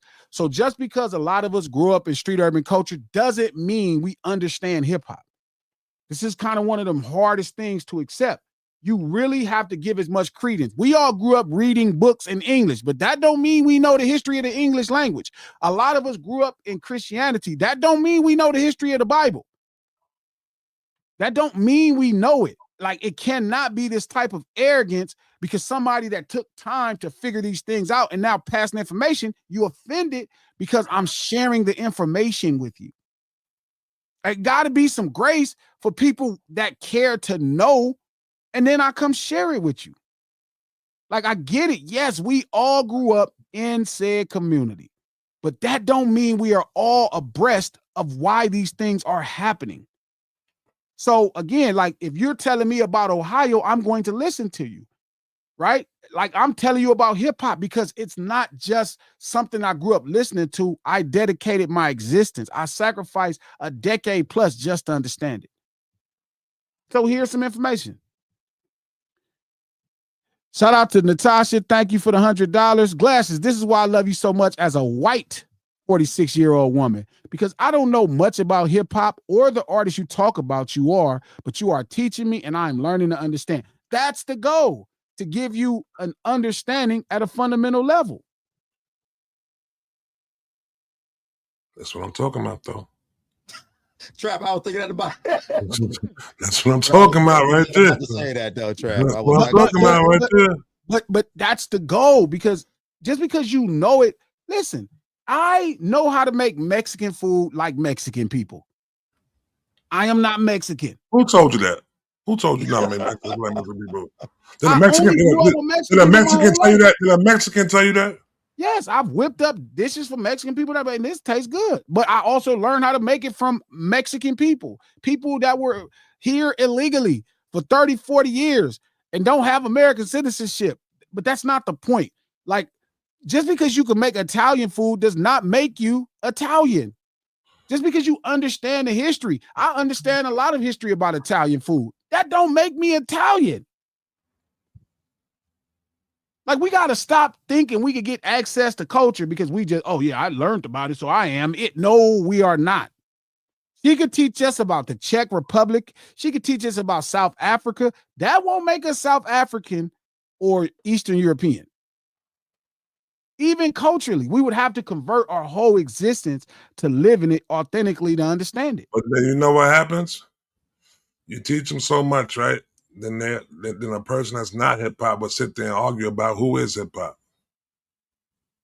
Because they sat there and learned the lessons from a person like you, and they learned all this stuff from you now, and they can sit there and all right, I might not be hip hop, but that person is hip hop though. And when you say there you are hip hop, you say no, they're not hip hop, bro. Well, my brother called me KRS-2. That shit is funny as hell to me. That is hilarious. That's funny. That's funny. You KRS-2. That is fun. That's fire. I might make a project. That is fire. KRS-2. That's hard. Substitute teacher. Chris gonna be like, fucking glasses, man. Shout out to Miss Peachy Peaches. Thank you for the $10. Streets summed up by experience of neighborhood, environment, etc. Being raised by those who experienced it and raised with the know make you urban street culture too. Conscious making you aware. Pop that shit, Miss Peachy Peaches. Yeah. Tell them. I like that. Shout out to Ace. Thank you for the $20, my boy. I don't know. I wish I would have saw the comment, but it ain't come all the way through. Shout out to Breezy. Thank you for the $5, Breeze. What may be considered a crime to us or towards us is rewarded when others commit them. Like I'm telling Coach. That's a crime to call us the N-word. It's not a crime in America. That should be like punishable by death just about. I agree. Not by smack. It starts with a smack. For sure, it's a crime. Not by smack. It starts with a crime. Your first by unaliving. That's whatever else after is fine too. But it starts for sure with immediate consequence. Soon as they call you, then you're supposed to be like, huh? Shit, lost your fucking mind. Start there. Whatever else I can do, if I didn't feel like you got the point enough, I need to drill this in your head. Never call nobody else that, especially if a camera is on. Glasses. Imagine if a camera is on. Like, imagine it's one thing, right, Coach? You doing your thing and somebody call you out your name. It's another thing when it's a camera on in front of 1 million people. So that's how you gonna box? Somebody hit you, you're gonna immediately, I gotta get him back now. No. Okay, that's what I'm because saying. it's a boxing competition. It's a fight. It's not a fight. It's a boxing fight. competition that sometimes a fight happens. That was a good one right there, Coach. He know it. That was a good one. He know what I'm saying is true because we didn't talk about this. No, that was a good one. It's an educated thing until a fight breaks out. A lot of times, what's crazy is we get mad when we see a boxing match. We be waiting for the fight. Where's the fight? Where's the fight? And you don't even like people like that. But because I'm also boxing like, oh man, I'm looking at the art of it. Sure, like I'm also not fighting for years and years of tyranny.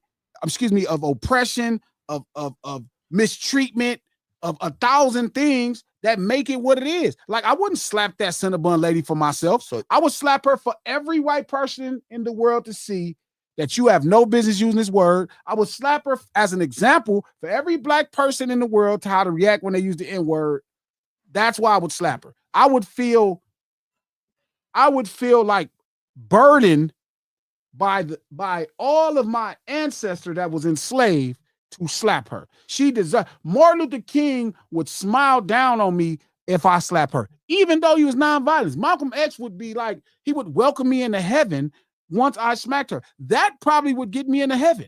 You know what both of them would have been doing? They saw you smack them from up there. They'd them shaking their hand like, God damn. No. Nigga we ain't taught this nigga nothing. No. Taught this nigga smack the shit out there. He about to come join us.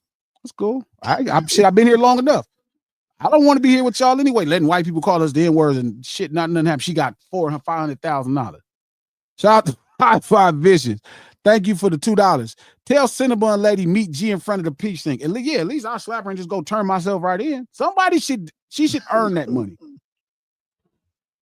She shouldn't get to spend that money. That's cool too. I'm not tripping. You don't hear me stopping you. I'm saying it start for sure. She need to get smacked in front of the world. Shout out to, just like she called me N-word in front of the world, she need to get smacked in front of the world. Shout out to Dave G. Thank you for the $10. Speaking of folks getting dealt with for calling people names, Buster was about to tee off on that white boy for calling him Tracy Morgan. And the other one that kept telling them to stay black. He should have slapped the shit out there. That whole content going around trying to embarrass celebrities and being funny. Same thing, coaching them, letting it happen because they don't want to have no consequence. They like, well, you know, you don't know why you keep celebrity. I don't know why you keep man. Let me ask you a question, G. Buster should have slapped the shit out that man. Do you think that woman called you a nigga and you smack her right on the spot? It work better than she called you a nigga and then she disappeared 2 days later? No, because the whole world seen her call you a nigga. You say what? What you say? I didn't hear what you said. The last part you said. She called me. She called somebody a nigga and disappeared 2 days later. What's scarier? You know what? The smack. Damn moose. Just disappeared. No, just disappeared. I'm gonna tell you why that don't help. Because nobody saw that happen. Nigga, we all watch The Wire. Hey, we know about them vacants on The Wire. When the motherfucker was just disappearing, that shit was scary to the motherfucker. Yeah, but nobody's seen it except us. That's why we the only one traumatized by it. They should have smacked her in front of. They should have smacked her in front of everybody, and then she could have disappeared. Where Chris go? Where Chris at? Smacked her in front of everybody, then she disappeared. Shout out to $5. Shout out to Breezy. Thank you for the $5. Krishan deserves everything coming. I'm from VA and I frequent Los Angeles, and I know what's a diss to certain hoods. I don't move like shit is sweet. That's all. When I go to VA, I don't go play with them people town. When I go to Chicago, I don't go diss other gangs. When I go to New York, I don't be like blah blah hip. I don't do that to people. I go to Inglewood, I don't be talking shit. Shut the fuck up. I don't care if I'm mad at anybody. Shut the fuck up. Focus your energy on who you talking to.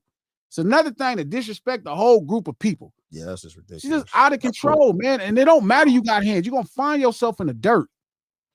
Yeah, you can't do that. She lucky them dudes wasn't tripping because them dudes probably should have been tripping. The homie Melly and them should have been, Callie and them should have been tripping. I'll be telling them that. Like, I remember when Cardi B said that shit. I'm like, man, somebody ought to grab her and slap the shit out and stomp her. Hey, let's see if Krishan changed her act now because she got smacked.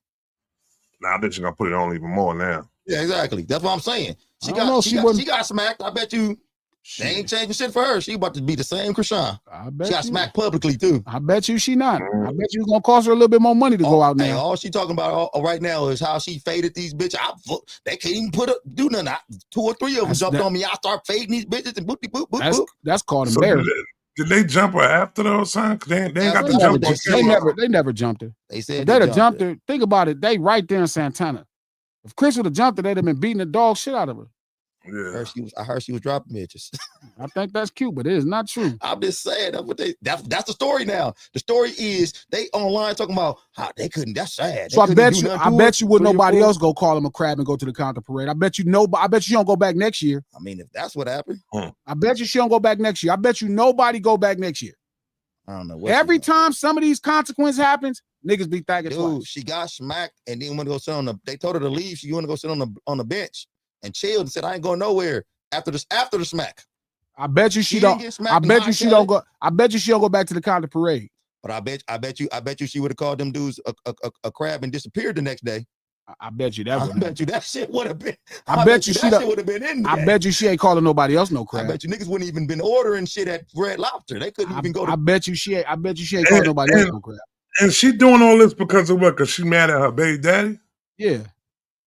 Shit's crazy. Yeah, she got exactly what she got, to be honest, they was doing too much talking in the first place. Shit is crazy. Listen, man, this whole belief that everybody can say what they want to say, and that shit bullshit. Consequence, right? Immediately, swift. Shout out to Dave G. Thank you for the $5. If Buster would have put hands on them boys would have got paid. It was a win-win for them. Y'all keep talking about money. Y'all keep talking. So I remember one time. I don't even tell y'all, but man, just sell your ass for money, bro. See, Because money is everything. Wow. Because money mean entirely too. Because money mean entirely too much. Because money mean entirely too much. So at that point, you do anything for some money. I ain't gonna argue. The crazy thing is, it's all type of niggas selling ass for money right exactly. now. Exactly. Wow. So, I believe. I know. I'm listening to it right now. Shout out to Miss Hummus. Thank you for the $5. What up, homies? Y'all need a call-in join feature. Play for the call like a SC membership, something. Need an option for live combo chat. I promise you, I'm gonna have it Wednesday. I'm gonna set it up. You better have it. I'm gonna set it up. I'm gonna see what we can do. Yeah, I'm gonna see what we can do. I'm gonna see how we can do it. I got it because it's right here. I'm gonna just hook it up. Right. We had it before though. He had it before set up before. Yeah. Shout out to That the one with Sherry. Shout out to exactly. Shout out to Miss PG Peaches. Thank you for the $5. Coach is concerned with the money. We talking pain. The one the next person will avoid. Lesson for the next. Consequences. Yes, MLK said he led us astray. Challenging. Think I'm crazy. Don't listen to old glasses. MLK led us astray. He says he said that. Okay. He said, I felt like I led my people. He felt like that. Mm-hmm. He was like, he started talking about boycotting shit and tripping and all kinds of shit. Boycotting shit. Boy, you can't boycott Cinnabon. Nobody give a fuck about no Cinnabon. You can't boycott white people. And I'm not even on no boycott shit. I don't give I'm sorry, y'all. I'm sorry, y'all. Shout out to Mrs. Hummus. Thank you for the $5. G Malone, coach is explaining where we're at now, how to move forward. You're not listening and missing his point. I'm definitely not listening because his point hasn't worked all of these years. His point is what everybody been doing this whole time. Nobody wants to hold these people accountable. So they go around doing everything. G think he holding white people accountable in America. I'm saying you start with that. Okay. All right. By smacking them. That's a first. I mean, you'll put some heart because you ain't did nothing to them for all these years. They done hung all our people, raped all our people, beat all our people up, all the shit, and nothing happened to them. All I'm saying, nothing. I would hope you at least scratch the motherfucker at this point. I promise you, if you think about it, you come up with a better way. It starts with a slap. I don't know why motherfuckers, for some strange reason, people say when I say thinking about it and you come up with a better way, they think I'm going to, maybe we can go in there and write apology note. Martin Luther King thought of a better way. I promise you, I bet you somebody disappeared. He came up with this whole non-violent thing. Look, I'm gonna just let people see them kicking our ass. I'm gonna let people see them kicking our ass, and then they're gonna give us the right. They're gonna treat us right. No, they're not. I bet you she called you a nigga and you said, all right. And she disappeared. Man, I would have slapped the shit out that lady. I would have slapped the shit out that lady, stood right there. If she'd have said anything, I'd have slapped her again, and I'd have waited for the police to come and they'd arrest me and took me to jail. Hey, guess what? Guess what would happen if she'd called you a nigga and you just said, okay, and she disappeared 2 days later? She wouldn't have no GoFundMe. I don't care what she got. She wouldn't have no bread. She wouldn't be spending no money. I don't care about none of that. I don't care about none of that. This ain't a personal thing. That's what I'm saying. No, I'm saying the world needs to see it. So if you're not gonna kidnap her in front of the world and go be accountable in front of the world, you're not helping the problem. Niggas will know. No, they wouldn't. They won't. No, they won't. No, they ain't gonna know. Looking for that crackhead at some point. Standard Love, thank you for the $1.50 for sure. Shout out to Mika Red, thank you for the $20. Tides, thanks for the words of wisdom. G, please, man, don't listen to Coach. Get the smacking. You get to disappear. Shout out to Miss Hummus, thank you for the $10. I want to debate and have a convo with you because you dominate the convos and need some pushback. You wouldn't get away with that commentary with me. 45 and grew up in them streets. Some of your viewpoints are skewed. Ms. Hummus, I will call you today and we can have that conversation. None of my viewpoints are skewed. I have perfected these thoughts and I keep consulting my elders on the idea. But I got you. But I do think you soft. If you think any other way, besides what I'm saying is talking about doing it, you soft. You know what? Got to be willing to go to jail. Agree with that. I'm gonna think if you going with glasses, you soft to me. I don't know. That's a soft way to go. Sure. No, I'm dead serious. That's a soft way to go. Sure. I'm mad. I'm smacking. I already told y'all. I'm smacking. I'm mad. You making it about mad immediately. That's because that's all it is. You just mad. You just mad. You just. So when you whoop your kids, you mad? Yes. Like what makes you think that niggas don't be mad when they whoop their kids? Every fight I ever got in, I don't be mad. You've been mad in some of the fights you got into for sure. Not one. This nigga's just capping. I'm not telling you. I'm not lying. I'm telling you the truth. You just capping. You just capping at this point. You was mad. He was mad. Shout out to 504 Roller. Thank you for the $5. One smack a day. Keep the away. One smack a day, get a motherfucker $2 million, and you in jail.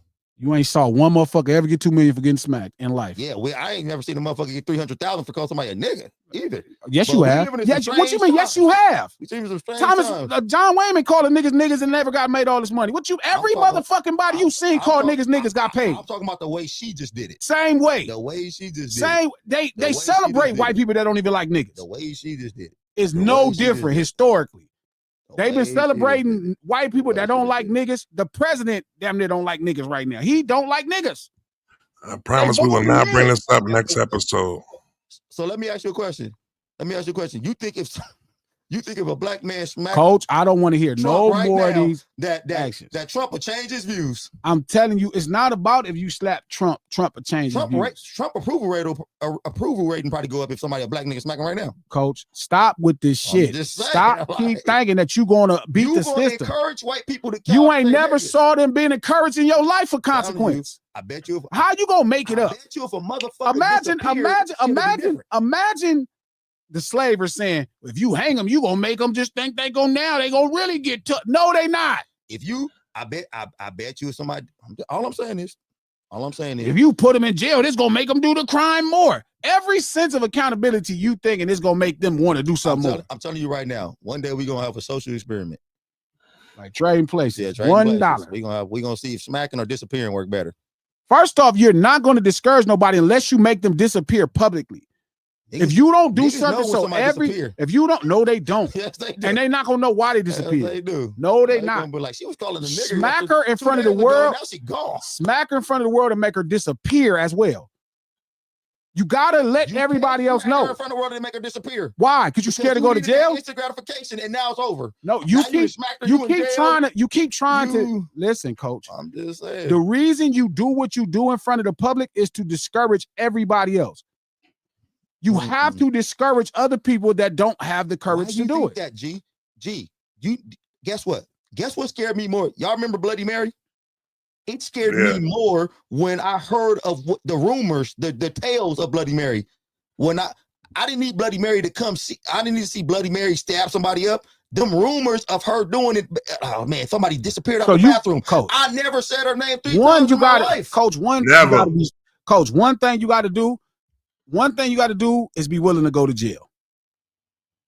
Okay, G, it's a difference between willing to go to jail and sacrificing yourself to go to jail just for And the you fuck act- of it. all for the people fuck of it. and all the people you name sacrifice themselves. For the fuck of Every it. For the true fuck of person it. that ever made change If was I- willing to if I'm sacrifice gonna themselves. if you're gonna sacrifice yourself to go to jail, you gotta get some something out of this. I don't know. I'm not just tallying myself up anybody up to go to jail for a smack. Shout out to Tanda Love. Thank you for the $2. G Kendrick is lucky to have you as a friend. I tell that nigga all the time. Tell that nigga all the time, my boy. That nigga all right. And he is a good dude. Shout out to Breezy. Thank you for the $5. I'm so quiet in LA. I ain't even fan out when I saw you at the food spot off Gardena. Out of towners should take heed. Crib gang. That's a good point. Shout out to Nowhere Newsome. Thank you for the €2. Big up, bro. Any thoughts on international hip hop? Send some. That's dope so we can talk about it. All right, send Some it. shit. I'm about to start doing a music review too. Send it in. Shout out to Ms. Hummus. Thank you for the $5. G, I will send you my number via IG. We can have an offline conversation. You need a different POV for real, for real. I'm up to listen. I hope it work out. I'm down. Shout out to Mika Red. Thank you for the $10. If Cinnabon Lady got slapped, she may get $2 million, but every dollar spent, she will remember the pain, why she felt it. Tell them again, Mika. Hey, No Silence Live to lunch hour every Monday, better Wednesday, not. and Friday right here, noon Pacific Standard Time. Thank y'all for stopping by, eating your lunch with us while you at work. I hope you have a productive rest of your day. Shout out to all my good people on Eastern Standard Time, 3 p.m., and everybody in the middle. I hope you enjoyed your lunch with us.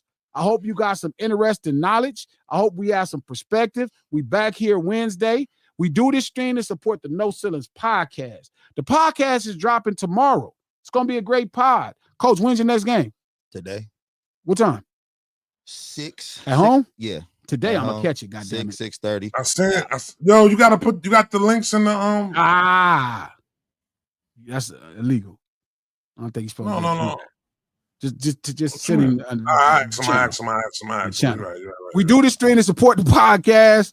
No Ceilings podcast. You can listen to it on Apple Podcasts, iHeart Podcasts, anywhere you get your podcast from. The No Ceilings Podcast, executive produced by Charlamagne the God, the Black Effect Podcast Network, and iHeart. This stream is sponsored by mealsbymanny.com. If you need to gain weight, lose weight, or you just tired and lazy and don't feel like cooking, mealsbymanny.com. MANNIE.com. Also, if you can't season your own food, head over to that Hood Fire Seasoning by mealsbymanny.com. That way you can use one container and get all the seasonings you need. Much love to y'all. We will see y'all Wednesday. Peace. Easy.